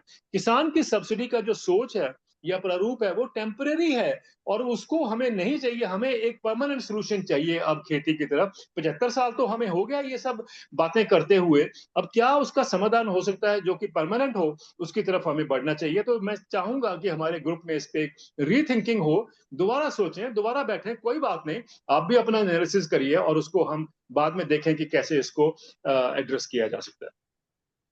भास्कर पाटिल जी, भास्कर पाटिल जी। हाँ, नमस्ते नमस्ते। शर्मा जी ने अभी अभी बताया कि गारंटीड इनकम मांगने को चाहिए हमने, लेकिन गारंटीड इनकम हम कैसे तय करेंगे? हमारे इंडिया में तो बहुत सारे यानी विविध प्रकार के काश्तकार है। किसी के पास में पानी है, किसी के पास में पानी नहीं है, किसी के पास में कम खेती है, किसी के पास में ज्यादा खेती है, किसी के पास भांडवल है, किसी के पास में नहीं है। और आज भी कोई मैं काश्तकार ऐसा देखता हूँ कि जो उनकी आय जो है वो अच्छी तरीके से वो कमा लेते हैं, लेकिन कुछ जो है वो नहीं कमा सकते।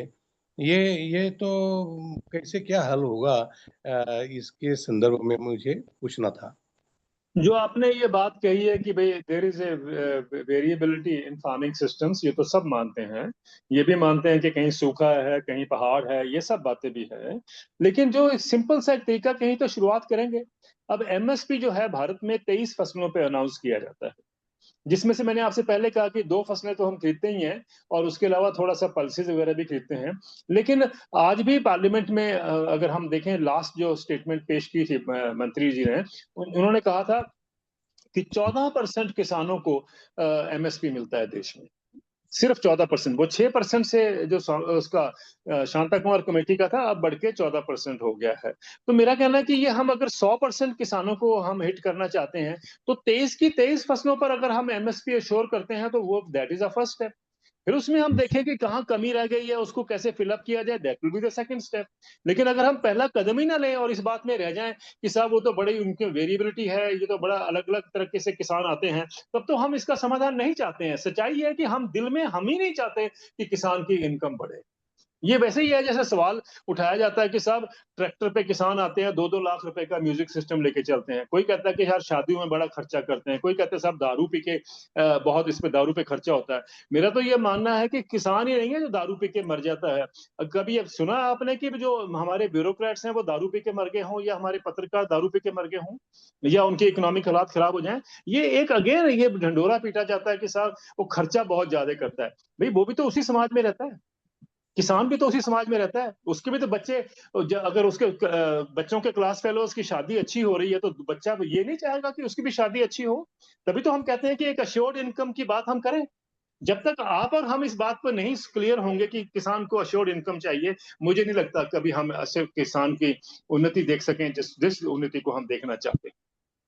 शर्मा जी, मैं और एक बात कहना चाहता हूँ। आपने जो बोला ना कि ये जो एमएसपी है, एमएसपी यानी गारंटीड इनकम हो सकती है, ऐसा मुझे नहीं लगता। गारंटीड इनकम अगर देनी है, जो भी काश्तकारी पे पूरी तरीके से डिपेंड है, तो उनको हर महीने कुछ न कुछ आमदनी मिलने को चाहिए। इसे मैं गारंटीड इनकम मानता हूँ।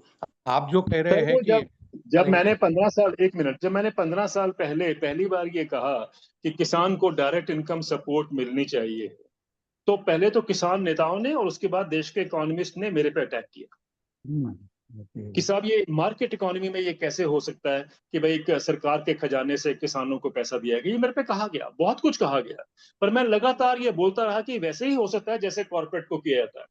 कॉर्पोरेट अगर आज जीवित है तो वो खजाने से, जो ऑफिशियल हमारा खजाना है, उससे उनको सब्सिडी कह लीजिए या उनको इंसेंटिव मिलते हैं, इसलिए वो कायम है। मेरा ये कहना है कि जैसे वहां होता है वैसे एग्रीकल्चर में हो। और जब अरुण जेटली जी के टाइम पर जब इलेक्शन के पहले उनको जब ख्याल आया कि भाई डायरेक्ट इनकम सपोर्ट की बात होनी चाहिए, तो मुझे बुलाया गया था, मेरे से पूछा भी गया था कि कितनी डायरेक्ट इनकम सपोर्ट होनी चाहिए। मेरा कहना था कि 5,000 रुपए किसान को हर महीने मिलने चाहिए। पर वहां सवाल यही उठा कि साहब पैसा कहाँ है? पैसा कॉर्पोरेट के लिए है, 16 लाख करोड़ रुपए तो आपने माफ ही कर दिया।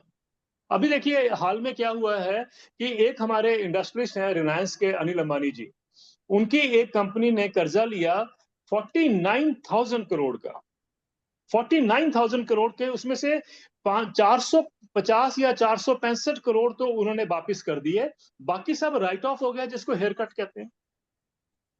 तब तो नहीं किसने पूछा कि साहब ये पैसा कहां से आया। किसान का आप 1 लाख का कर्जा होता है, वो जेल में जाता है, और यहां पर 49,000 करोड़ में से 465 करोड़ रुपए माफ हुआ, मतलब उनको उन्होंने वापस किया और बाकी सारा माफ हो गया। ये तो सिस्टम ऑपरेट करता है, क्योंकि हम नहीं बोलते, ये चलता रहेगा। मेरा सिर्फ कहना है कि घबराइए नहीं, सब कुछ हो सकता है। डायरेक्ट इनकम सपोर्ट, अगर मैंने उस समय 5,000 रुपए मांगी थी और सरकार ने 500 रुपए दी है, 500 रुपए में तो 2 कप कॉफी के नहीं आते, लेकिन 500 रुपए दी है, तब भी लोग हमारे देश के बहुत खुश हैं। मैं जहां जाता हूं मुझे बोलते हैं कि साहब मेरे को नहीं मिला, मुझे मिलाइए, मुझे दिलाइए, ये सब बातें होती हैं। पर उसको छोड़िए, पर वो थोड़ा सा एक 6,000 रुपए जो साल के मिलते हैं, कुछ तो किसी को, जो किसान की इतनी लो इनकम है कि उनको वो भी लगता है कि उनको बहुत बड़ा ये अनुदान है। लेकिन जब आप डीए देते हैं एम्प्लॉइज को, तब तो नहीं कोई बोलता कि साहब ये इसमें पैसे की कमी आएगी। तब तो 6 महीने बाद डीए मिलता, चाहे इन्फ्लेशन बढ़े या ना बढ़े। तो मेरा सबमिशन यही है कि हम घबराते हैं क्योंकि हम नहीं चाहते कि किसानों को इनकम मिले। आप एक बार शुरुआत करिए, आप कम से कम ये श्योर करिए कि 14% किसानों को तो आज एमएसपी मिलता है, जो रिमेनिंग 86% रह गए हैं उनको भी मिले। That will be the first. मेरा ये कहना है, मैं ये नहीं कह रहा हूं कि इससे सारे सोल्यूशन हो जाएंगे, लेकिन that will be the first step. और उसके बाद फिर अगले जो भी हमारे सामने उस समय दिक्कतें आएंगी या आ रही होंगी, उसको एड्रेस करने की हम बात करें। तो साहब उद्योग का दर्जा मिल... भास्कर जी, आनंद सिंह जी। नमस्कार सबको। और मेरा सर, देवेंद्र सर, आपसे एक क्वेश्चन था कि अगर इन किसानों के लिए सब्सिडी दी जाए, ऐसा मानने वाले लगभग 90% लोग हैं देश में, बेशक वो नीति निर्धारक ना हो, लेकिन उसमें जो दिक्कत आती है, जिसमें वो जस्टिफाई कर दिए जाते हैं कि ये पूरी तरह से अनऑर्गेनाइज सेक्टर है और सब्सिडी का जो मैक्सिमम लाभ मिलेगा वो बड़े बड़े किसानों को ही ज्यादा मिलेगा, और बड़े बड़े किसानों को जब मिलता है तो मतलब वे एक तरह से इंडस्ट्रियलिस्ट के तरीके से किसानों में माने जाते हैं। किसानों में जो छोटा किसान, हमारे पास 70% जो किसान है वो 1 हेक्टेयर से भी कम है। और इसका मैं सोचता हूं कि अगर इससे सॉल्यूशन कर दिया जाए, जो मल्टी कमोडिटी एक्सचेंज है, अगर वहां से सॉल्यूशन कर दिया जाए और उसमें जो राइट्स रखे सेलिंग का, वो केवल जो लैंड होल्डर है, खेती की जमीन, मान लीजिए आपके पास 180 मिलियन हेक्टेयर में ऑल इंडिया में जमीन है टोटल खेती योग्य, तो जिनके पास जितना रकबा है, जैसे हमारा जमीनों का होता है सर्कल रेट, उसी हिसाब से खेती का एक सर्कल रेट बना दिया जाए, और जिसके बाद जितनी जमीन है उसके हिसाब से आप जैसे प्रबुद्ध लोग बैठ करके एक स्टैंडर्डाइज मतलब फार्मूला बना देंगे, 1 एकड़ लैंड में मैक्सिमम इनकम इतनी हो सकती है किसान की, वो एक जनरल फसल के हिसाब से, तो उसका आपने एमएसपी एक तरह से निर्धारित कर दिया और उसको बेचने का राइट केवल किसान को रहे या जो वेयर हाउस में जिनके पास सामान है, सिर्फ 2 ही लोग बेचने का राइट रखें, बाकी सब लोग खरीदने का राइट रखें, तो मैं समझता हूं कि मार्केट इक्विलिब्रियम में पहुंच जाएगी, क्योंकि ये ऐसी चीज है, पेरिसेबल है और ये सबके पास होती है और 140 करोड़ में 140 करोड़ आदमी को रिक्वायरमेंट इसकी होती है।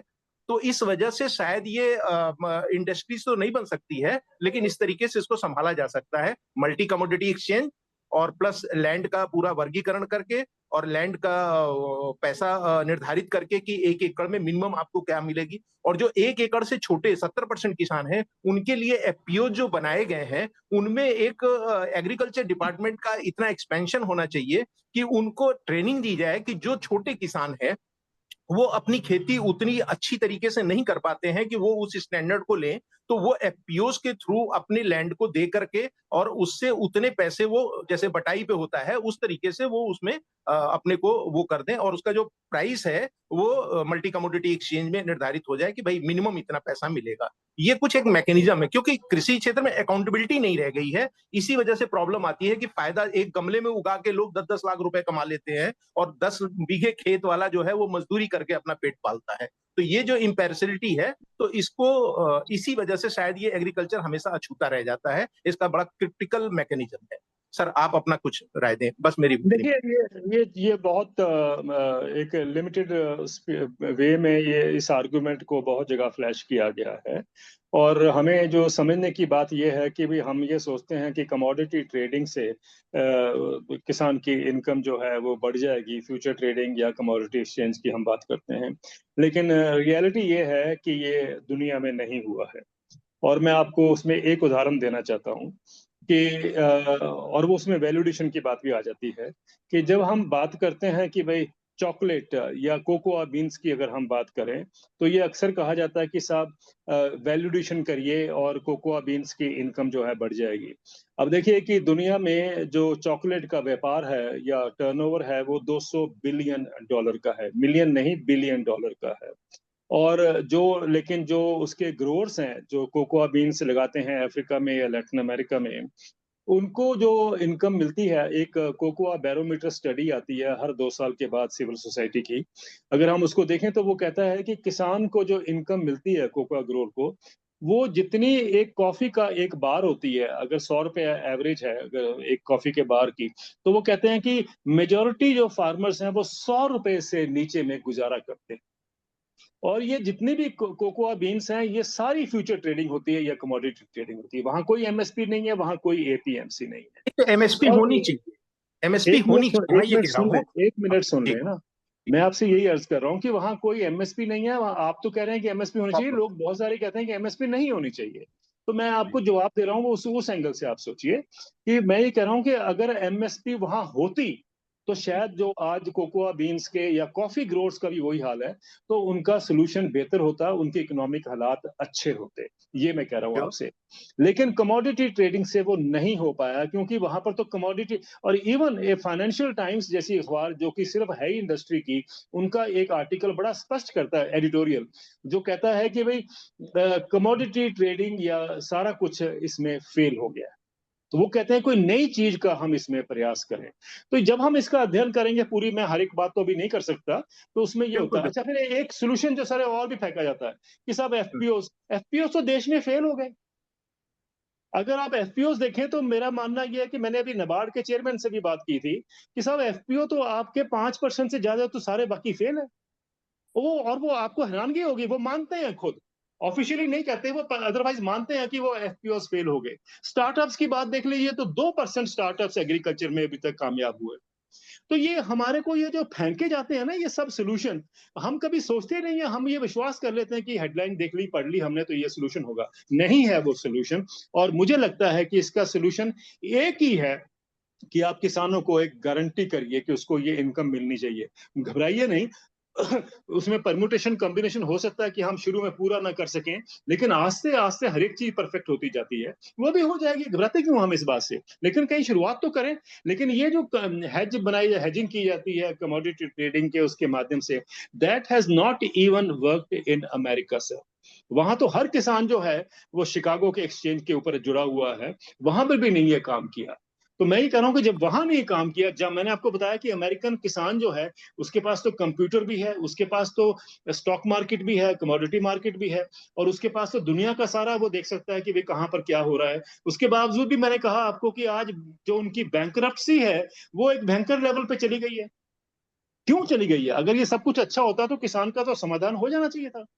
तो असली हम इश्यू को नहीं एड्रेस करना चाहते, हम ये फालतू के इधर ब्रांच होगी इधर ब्रांच होगी, हम सोचते हैं किसानों का। मैं ये बताना चाहता हूं कि एग्रीकल्चर अनऑर्गेनाइज्ड है। आपसे मैंने कहा कि 54 कंट्रीज जो ओईसीडी देखती है, वहां पर भी सब जगह अनऑर्गेनाइज्ड है। लेकिन ये क्या कारण है कि 3 कंट्रीज को छोड़ के, उनको भी 2 को तो मैंने आपसे कहा कि वो बजट के उस प्रावधान से वो कवर अप कर लेते हैं। इंडिया ही एक ऐसी कंट्री रह गई है दुनिया में जहां पर किसान हर साल घाटे की खेती करता है। आप ये बताइए, कभी सोचिए जरा, इस बात पे जाइए, क्या कारण है कि हमारा किसान, एक ही देश है जो दुनिया में जिसका किसान जो है वो घाटे की खेती कर रहा है। सर जितने तर्क इसमें हैं ना बढ़ाने के एमएसपी के, उससे ज्यादा तर्क है एमएसपी मतलब आनंद जी, एमएसपी बढ़ाने के जितने तर्क हैं उससे ज्यादा ना बढ़ाने के हैं। आनंद जी, तो मैं वो तो इस पे सभी आनंद फिर जी, से चाहते हैं, डिस्कशन वो सभी करूंगा। चाहते हैं कि मैं किसान आपसे आनंद मुफ्त जी, में डिस्कशन बेचे। जरूर करूंगा सर। आनंद मुझे जी, लगता है कि इसका आनंद जी सॉल्यूशन आप निकाला नंबर जा ले सकता लीजिए। है। जी आनंद जी, आनंद जी जी। आप नंबर ले लीजिए। आनंद जी इनका नंबर ले लीजिए और हाँ हम श्योर आराम श्योर से श्योर। बात करेंगे। 2 क्वेश्चन और बचे हैं और समय भी बिल्कुल। और होने जा रहा है। प्लीज जी please please, I request you please, thank you sir. सिर्फ क्वेश्चन करना है। 2 लोग बचे हैं। और शर्मा जी आपको बहुत बहुत धन्यवाद, आप इतना बढ़िया बोल रहे हैं। मैं भी कुछ बोलना चाह रहा था परंतु वो समय न लेते हुए अगले हमारे बंधु राजीव कुमार जी। जी नमस्कार। आपने बहुत सही बोला है, और मैं तो यूएस में शिकागो में रहते हो, आपने सही बोला है कि इट्स वेरी अनऑर्गेनाइज सेक्टर। और मैं भी देखता हूँ यहाँ पे जनरली जो कैलिफोर्निया में होते हैं वहाँ पानी नहीं होता है। मतलब कुछ जगह वो बोलते हैं कि पानी नहीं देंगे किसानों को, लेकिन वो उनको सब्सिडी देते हैं, डायरेक्ट पेमेंट होती है, इनकम सपोर्ट होती है, उनका क्रॉप इंश्योरेंस होता है, डिजास्टर एड होता है, और कमोडिटी प्राइस सपोर्ट होता है, कंजर्वेशन पेमेंट होता है। इन सब के बावजूद I mean there is a problem. तो and I agree with you कि ये दुनिया भर के किसानों की प्रॉब्लम है।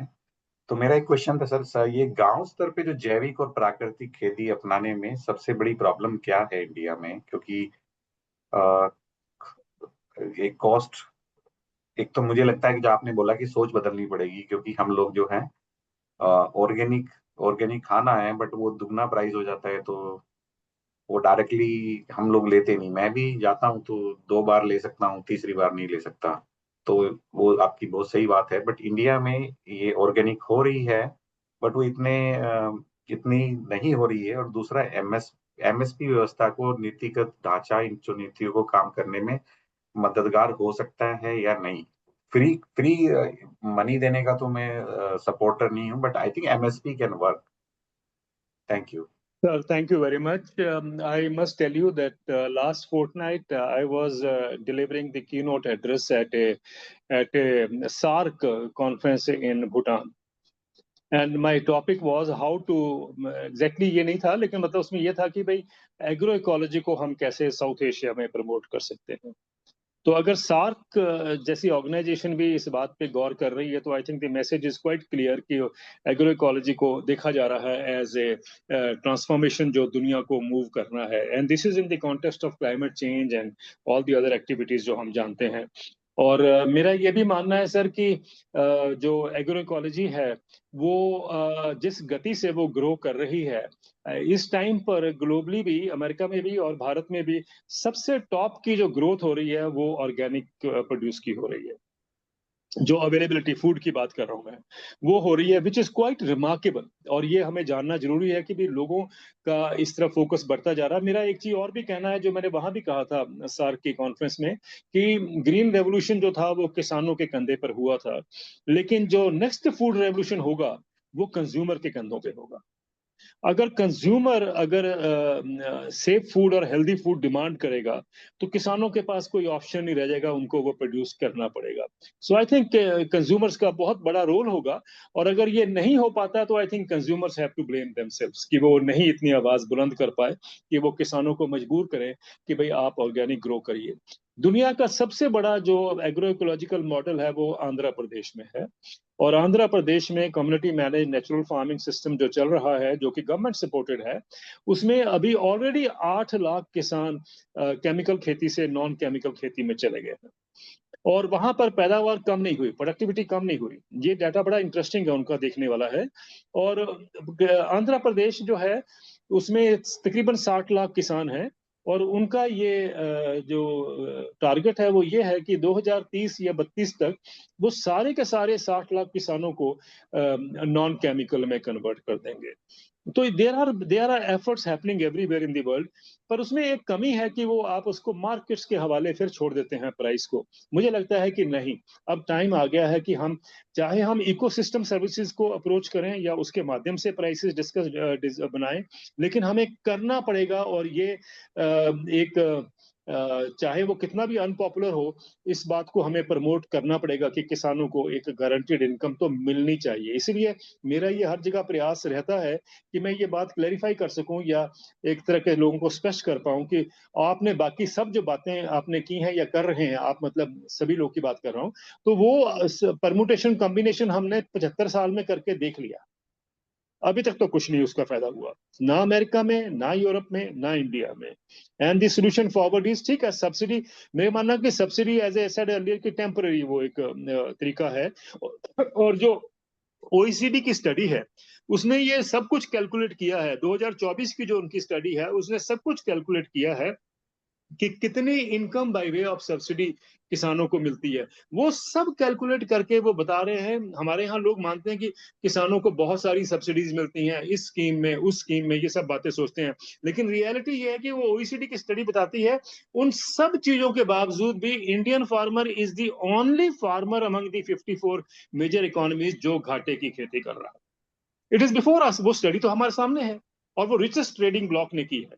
तो I think it should be clear to all of us कि हम उसको देखते हुए then we try to formulate a way forward कि हम कैसे उस सेक्टर को उस क्राइसिस से बाहर निकालें। So I think it can be still done sir. Thank you, sir, and धन्यवाद, really appreciate it. धन्यवाद, धन्यवाद, धन्यवाद, धन्यवाद। Next question Agarwal ji. Yes sir. Sir मैं, अनिरुद्ध। हाँ जी, मैं बोल रहा हूँ। सबको नमस्कार। ये मैं आपकी बात से एग्री कर रहा हूँ कि किसानों की इनकम बढ़ाने के लिए एमएसपी जो है 23 करोड़ पे होनी चाहिए, लीगलाइज होनी चाहिए। सब्सिडी जो है, जो निधि है 500 रुपये से उसको बढ़ाना चाहिए, 1000-2000 करना चाहिए। परंतु इस समय पोजीशन ये है कि ना तो सेंट्रल गवर्नमेंट ना कोई स्टेट गवर्नमेंट इस बारे में काम कर रही है, तो उनको कैसे कन्विंस कराया जाए? अब इसका तो जो दायित्व है वो हम सब पे है कि हम उनको कैसे कन्विंस करा पाए। एक बात तो ये है, और दूसरा है कि इस पे जो देश में डिबेट जो चल रही है या जो अभी शुरू हुई है, या कहीं कहेंगे कि काफी आगे चली गई है, वॉट एवर इट इज, मुझे लगता है कि जितनी हम ज्यादा चर्चा करेंगे उतने ही सोल्यूशन निकलेंगे सामने हमारे। सो मैं ओपन हूँ इन सब बातों के लिए कि क्या सोल्यूशन हो सकता है। Let us look into it और उसको आगे देख के हम चलें। लेकिन एक बात तो स्पष्ट है कि किसान को हम मरने के लिए नहीं छोड़ सकते। और हमें चाहिए, ये सबको प्रयास करना चाहिए कि जैसे हमारे परिवार में या हमारे आसपास जो लोग खड़े हैं वैसे उसको भी खड़ा किया जाए, जिसके लिए उसकी इनकम पैरिटी करना बहुत जरूरी है। और अगर इनकम हम पैरिटी नहीं कर पाते हैं, हम कोई भी जो अपना क्या कहते हैं बताते हैं कि साहब इससे ये खतरा है या इसमें ये प्रॉब्लम है, वो बेसिकली हम अपने गिल्ट को छुपाने की बात करते हैं। इसको बुरा मत माने। हमारे को ये लगता है कि किसान की इनकम, मेजॉरिटी की मैं बात कर रहा हूँ, वो नहीं चाहती कि किसानों की इनकम बढ़े। उनका बस चले तो कल ये डिमांड हो सकती है देश में कि हमें सारा अनाज जो है फ्री दिया जाए। ये देश का हालात है। तो मैं ये समझता हूँ इन बातों को, लेकिन मेरा मानना है कि फिर भी एक दो, जब मैंने सर पहली बार ये कहा था कि किसानों को डायरेक्ट इनकम सपोर्ट मिलनी चाहिए, तो मैं इस सोच का नहीं था कि सारा देश खड़ा हो जाएगा तभी डायरेक्ट इनकम सपोर्ट मिल जाएगी। तो लेकिन आप देखिए कि 2019 में जब सरकार ने उसको अनाउंस किया, तो उस समय मेरी बात को माना गया। उसमें कुछ लोग बोलना शुरू किए थे, अच्छी बात है, लेकिन लोगों ने माना उस बात को कि हाँ भी इनको डायरेक्ट इनकम सपोर्ट मिलनी चाहिए, चाहे 500 रुपए पर मंथ ही मिला, लेकिन शुरुआत तो हुई ना कहीं से। तो हमें घबराना नहीं चाहिए। आप सब कुछ बदल सकते हैं। आपको हैरानगी होगी कि ये 500 रुपए पर मंथ कुछ भी नहीं होता, आप सब जानते हैं। लेकिन जो टोटल 6,000 रुपए की हर साल ये डायरेक्ट इनकम सपोर्ट दी जाती है, सम्मान निधि जो है, और उसके बावजूद भी टोटल 60,000 करोड़ रुपए का इसका बजट है साल का। टोटल एग्रीकल्चर का बजट 1.5 लाख करोड़ है एग्रीकल्चर का, और उसमें से देखिए 60,000 करोड़ रुपए है, वो सिर्फ 500 रुपए वाली स्कीम में जा रहा है। तो इसका मतलब है जो जो हमने बात उस समय कही थी, कभी सोचा था कि इतना बड़ा बजट शेयर उसका है जो एग्रीकल्चर में चला जाएगा डायरेक्ट इनकम सपोर्ट में। तो घबराएं नहीं कि आप सोचते हैं कि साहब ये हो नहीं सकता। मेरे सामने है कि मैंने जो जब शुरुआत की थी, मैंने कभी सोचा नहीं हो सकता, तो हो गया। और जब मैंने ये कहा कि आंदोलन के टाइम पर कि एमएसपी को कानूनी अधिकार बनाया जाए, तब भी नहीं मैंने सोचा था कि सारा देश खड़ा हो जाएगा। लेकिन आज देख लो, सब देश के किसान यही एक डिमांड रखे हुए हैं कि सब एमएसपी को कानूनी अधिकार दिया जाए। मेरा मतलब कहने का कि हम अगर ठीक बात रखेंगे तो लोग उसको अडॉप्ट भी करेंगे, उसको आगे भी लेके चलेंगे। और मुझे अच्छा लगा कि हम और आप आज सब बैठ के इस बात पे चिंतन कर रहे हैं कि कैसे हम इसको क्या कहते हैं उसको डिलीवर कर पाए या इम्प्लीमेंट कर पाए। I think let us move forward in this same direction, and I am very hopeful कि हम में से जितने भी लोग हैं यहाँ पर बहुत समझदार हैं, सोच विचार रखते हैं, और जब वो बैठेंगे करने के लिए तो उनके भी जहन में ये बात जरूर आएगी कि भाई किसान हमारा ही भाई है, हम उसको, जैसे मैंने पहले कहा, कि हम उसको मरने के लिए नहीं छोड़ सकते। बहुत बहुत धन्यवाद, बहुत बहुत धन्यवाद। अंतिम क्वेश्चन सुनील जी। सर जी जी जी जी जी सुनील जी सुनिए, सिर्फ जी जी क्वेश्चन, यस यस कोई सिर्फ लेक्चर। 30 सेकंड। देवेंद्र शर्मा जी को सिर्फ इतना बताना चाह रहा हूं मैं कि शायद कोई गलत मैसेज जा चुका है कि हम कोई किसानों की इनकम बढ़ाना नहीं चाहते। बिल्कुल निश्चित रूप से कहना, किसानों की इनकम बिल्कुल बढ़ना चाहिए। मेरा प्रश्न खाली इतना था वो प्रश्नवाचक था, और खाली इतना ही कहना है कि आपके हर आर्टिकल को हम बड़े उससे पढ़ते हैं, और 84 से 90 के बीच में खाद्य तेल पे आत्मनिर्भरता का मैंने आपका आर्टिकल पढ़ा था, और उसमें भी बहुत कुछ मैं आपसे सीखता भी हूँ। किसी और समय में, चूंकि समय की मर्यादा है, आपका नंबर लेकर मैं आपसे चर्चा करूंगा। किसानों की इनकम के लिए स्वाभिमान किसान संगठन ऑल इंडिया लेवल पर आपको बहुत जल्दी दिखेगा, और आपसे मैं संपर्क करूंगा। धन्यवाद। बहुत बहुत शुक्रिया सर। और मैं ये नहीं कह रहा हूं कि हम लोग जो है वो नहीं चाहते। मेरा सिर्फ कहने का अभिप्राय ये था, मैंने कई बार कहा है कि हमें अपने गिरेबान में झांकना होगा। वो मैं इसलिए कह रहा हूं कि जो सारी देश की जो इकोनॉमिक सोच है उसको हम कैसे इन्फ्लुएंस कर पाए, इसलिए मैं ये बात हर बार कहता हूँ।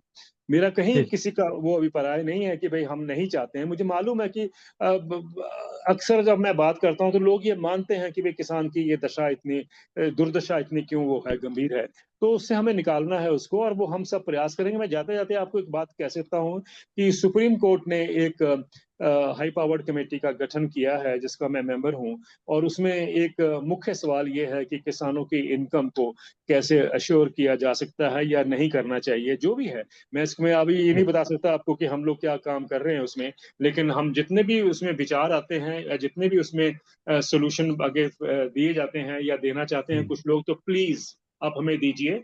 हम जितना भी उसमें कर सकते हैं वो करेंगे। जैसे ही हमारे टाइम आएगा रिपोर्ट्स देने का तो हम वो रिपोर्ट्स भी पेश करेंगे। बहुत बहुत धन्यवाद। धन्यवाद। शर्मा जी, आपका नंबर चैट बॉक्स में डाल पाएंगे आप या बोलेंगे? मैं बोल भी दूंगा अगर मुझे, मैं हाँ बोल देता हूँ। 98 11 11 मैं रिपीट कर रहा हूँ। 9811 9811 30 30 1857 1857। अरे वाह, 1857। बहुत बढ़िया, इसके लिए आपको दिल से धन्यवाद। क्रांति होगी, हाँ, क्रांति और होगी। शर्मा जी, वाकई आपने आज बहुत बहुत अच्छा सपोर्ट किया है। सिर्फ आधा मिनट की कुछ बात बोलूंगा। किसान यदि रोकना सीख जाए, किसान शादी ब्याह में खर्च कर रहा है जमीन बेच के, उसकी जगह पे थोड़ा जमीन बेच के कुछ हिस्सा कर रहे, हम इस पे और चर्चा करेंगे। आपका नंबर मुझे मिला है। अब मैं आपके पूरे कार्यक्रम की समरी के लिए हमारे प्रोफेसर शर्मा जी को आमंत्रित कर रहा हूँ। आपने जो भी बोला है उसके ऊपर प्रोफेसर शर्मा जी, संजय शर्मा जी अपने विचार रखेंगे। प्लीज प्लीज,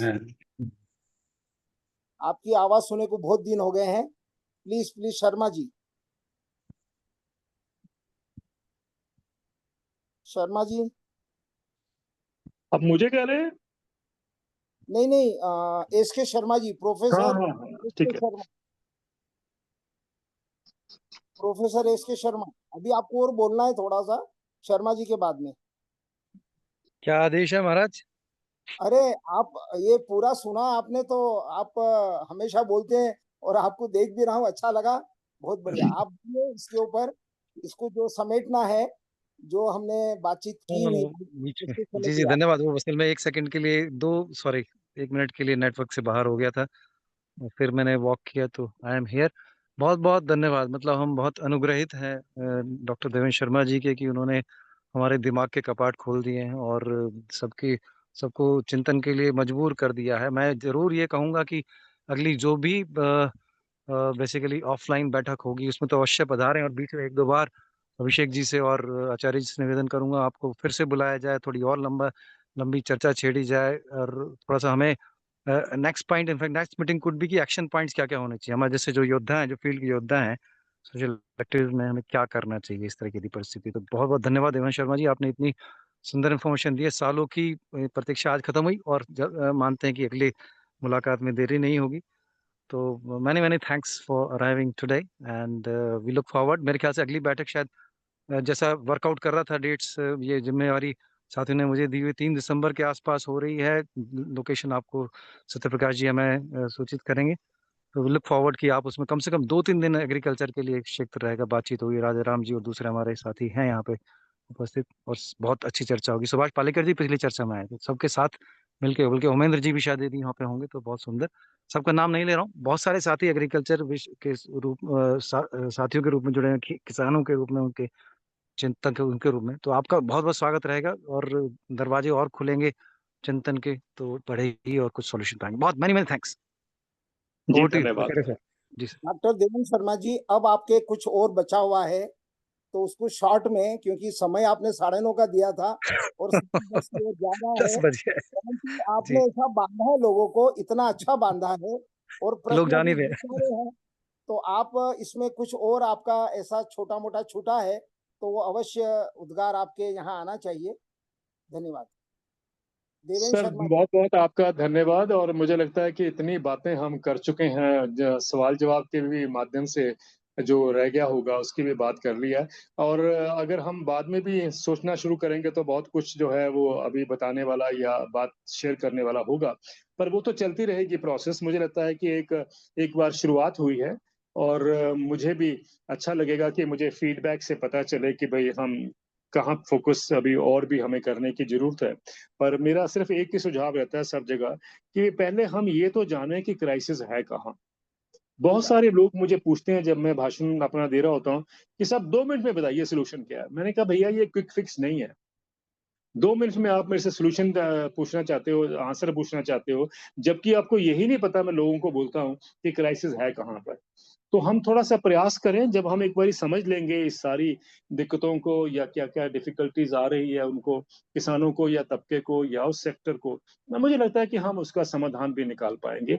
और वो समाधान कलेक्टिव होगा। मैं इस बात पे बड़ा विश्वास करता हूँ कि हम सबका जो एक कलेक्टिव विजडम है उसको एक जगह पे लेके आना है, और उसमें से हमारा प्रयास होना चाहिए कि हम उसमें क्या सोल्यूशन दे सकते हैं। इसी तरीके से जो हम अपनी कमेटी में कर रहे हैं वहां भी हम पूरा विजडम दुनिया का या देश का इकट्ठा करके फिर उसके ऊपर निचोड़ कर या सिंक्रोनाइज करके देखेंगे कि क्या हम सोल्यूशन दे सकते हैं, और उसमें अगर जो चीज करने वाली है उसके ऊपर हम पूरा एम्फोसिस डालेंगे।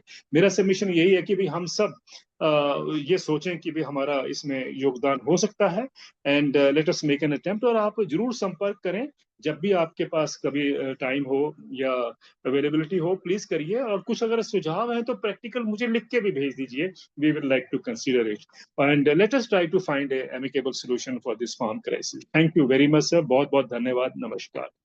एक मिनट, धन्यवाद प्रस्ताव के लिए सत्य प्रकाश जी भारत। धन्यवाद प्रस्ताव के लिए सत्य प्रकाश जी भारत। कई चीजों पे शर्मा जी ने ध्यान आकर्षित किया और बहुत अनुभव के बाद किया, मैं ऐसे मानता हूं, है ना। और खासतौर से बोला कि सिविल सोसाइटी मतलब क्यों डर रही है, पता नहीं क्यों कांप रही है। अरे जो सच क्यों नहीं कह रही है ना, सच कहना चाहिए। और जब सच की आवाज उठेगी तो बहुत ताकतवर होती है, ऐसा मुझे लगता है। और दूसरा, एक लंबी बैठक की आवश्यकता, जो भी देश में ऐसे 100, 200, 500 लोग हैं मित्र जो सोचते हैं, कोशिश करेंगे कि शर्मा जी के साथ 2-3 दिन का एक बैठ के लंबी बातचीत हो और एक टीम का रूप ले। क्योंकि मैं तो जरा आज की दुनिया को इतना समझता नहीं, पर बहुत से लोग समझते हैं। अच्छे सवाल जवाब और एक टीम का रूप ले और फिर मिलके कार्य आगे बढ़े, ऐसा मुझे पूरी बातचीत से लगा। और पर बहुत बहुत धन्यवाद, शर्मा जी आए और पूरे विस्तार से बात रखी। और ये तो अभी कुछ लोग सुन रहे हैं जी, पर ये रिकॉर्ड हुआ है और ये पूरे देश में फैलेगा। हजारों लोग जुड़े हैं, उनके बीच में जाएगा, वहां से क्रिया प्रतिक्रिया आएंगी, वो आपके पास पहुंचेंगी। और ये आप आए, आपका बहुत बहुत धन्यवाद। और उम्मीद है कि भविष्य में जो कृषि के ऊपर खास तौर से हम मीटिंग रखेंगे, उसमें आपका आना होगा और हम सबको उसका लाभ मिलेगा। धन्यवाद, और सभी को भी धन्यवाद। बहुत अभिषेक बहुत दादा, धन्यवाद सत्य प्रकाश जी। अभिषेक दादा, शर्मा जी 2 मिनट रुके। शर्मा जी 2 मिनट रिक्वेस्ट है मेरा। अभिषेक दादा, जी जी, हम मैं रिकॉर्डिंग करके मीटिंग को आगे कंटिन्यू कर सकते हैं क्या? जी जी बिल्कुल कर सकते हैं। 2-3 लोगों के मैसेज मेरे पास आए हैं, वो कुछ क्वेश्चन रह गए हैं, तो यदि आप परमिट करें तो नहीं नहीं, बिल्कुल बिल्कुल। तो रिकॉर्डिंग बंद कर दें या चलने दें? नहीं, बंद कर। देवेंद्र शर्मा जी को तो आप रिलीव कर दीजिए ना, वो बेचारे 9:30 तक उन्होंने कहा था, आपने कब तक कोई रोकिएगा, देखिए ना। परेशान 9:30 तक चलाना, तो आधा घंटा तो हमें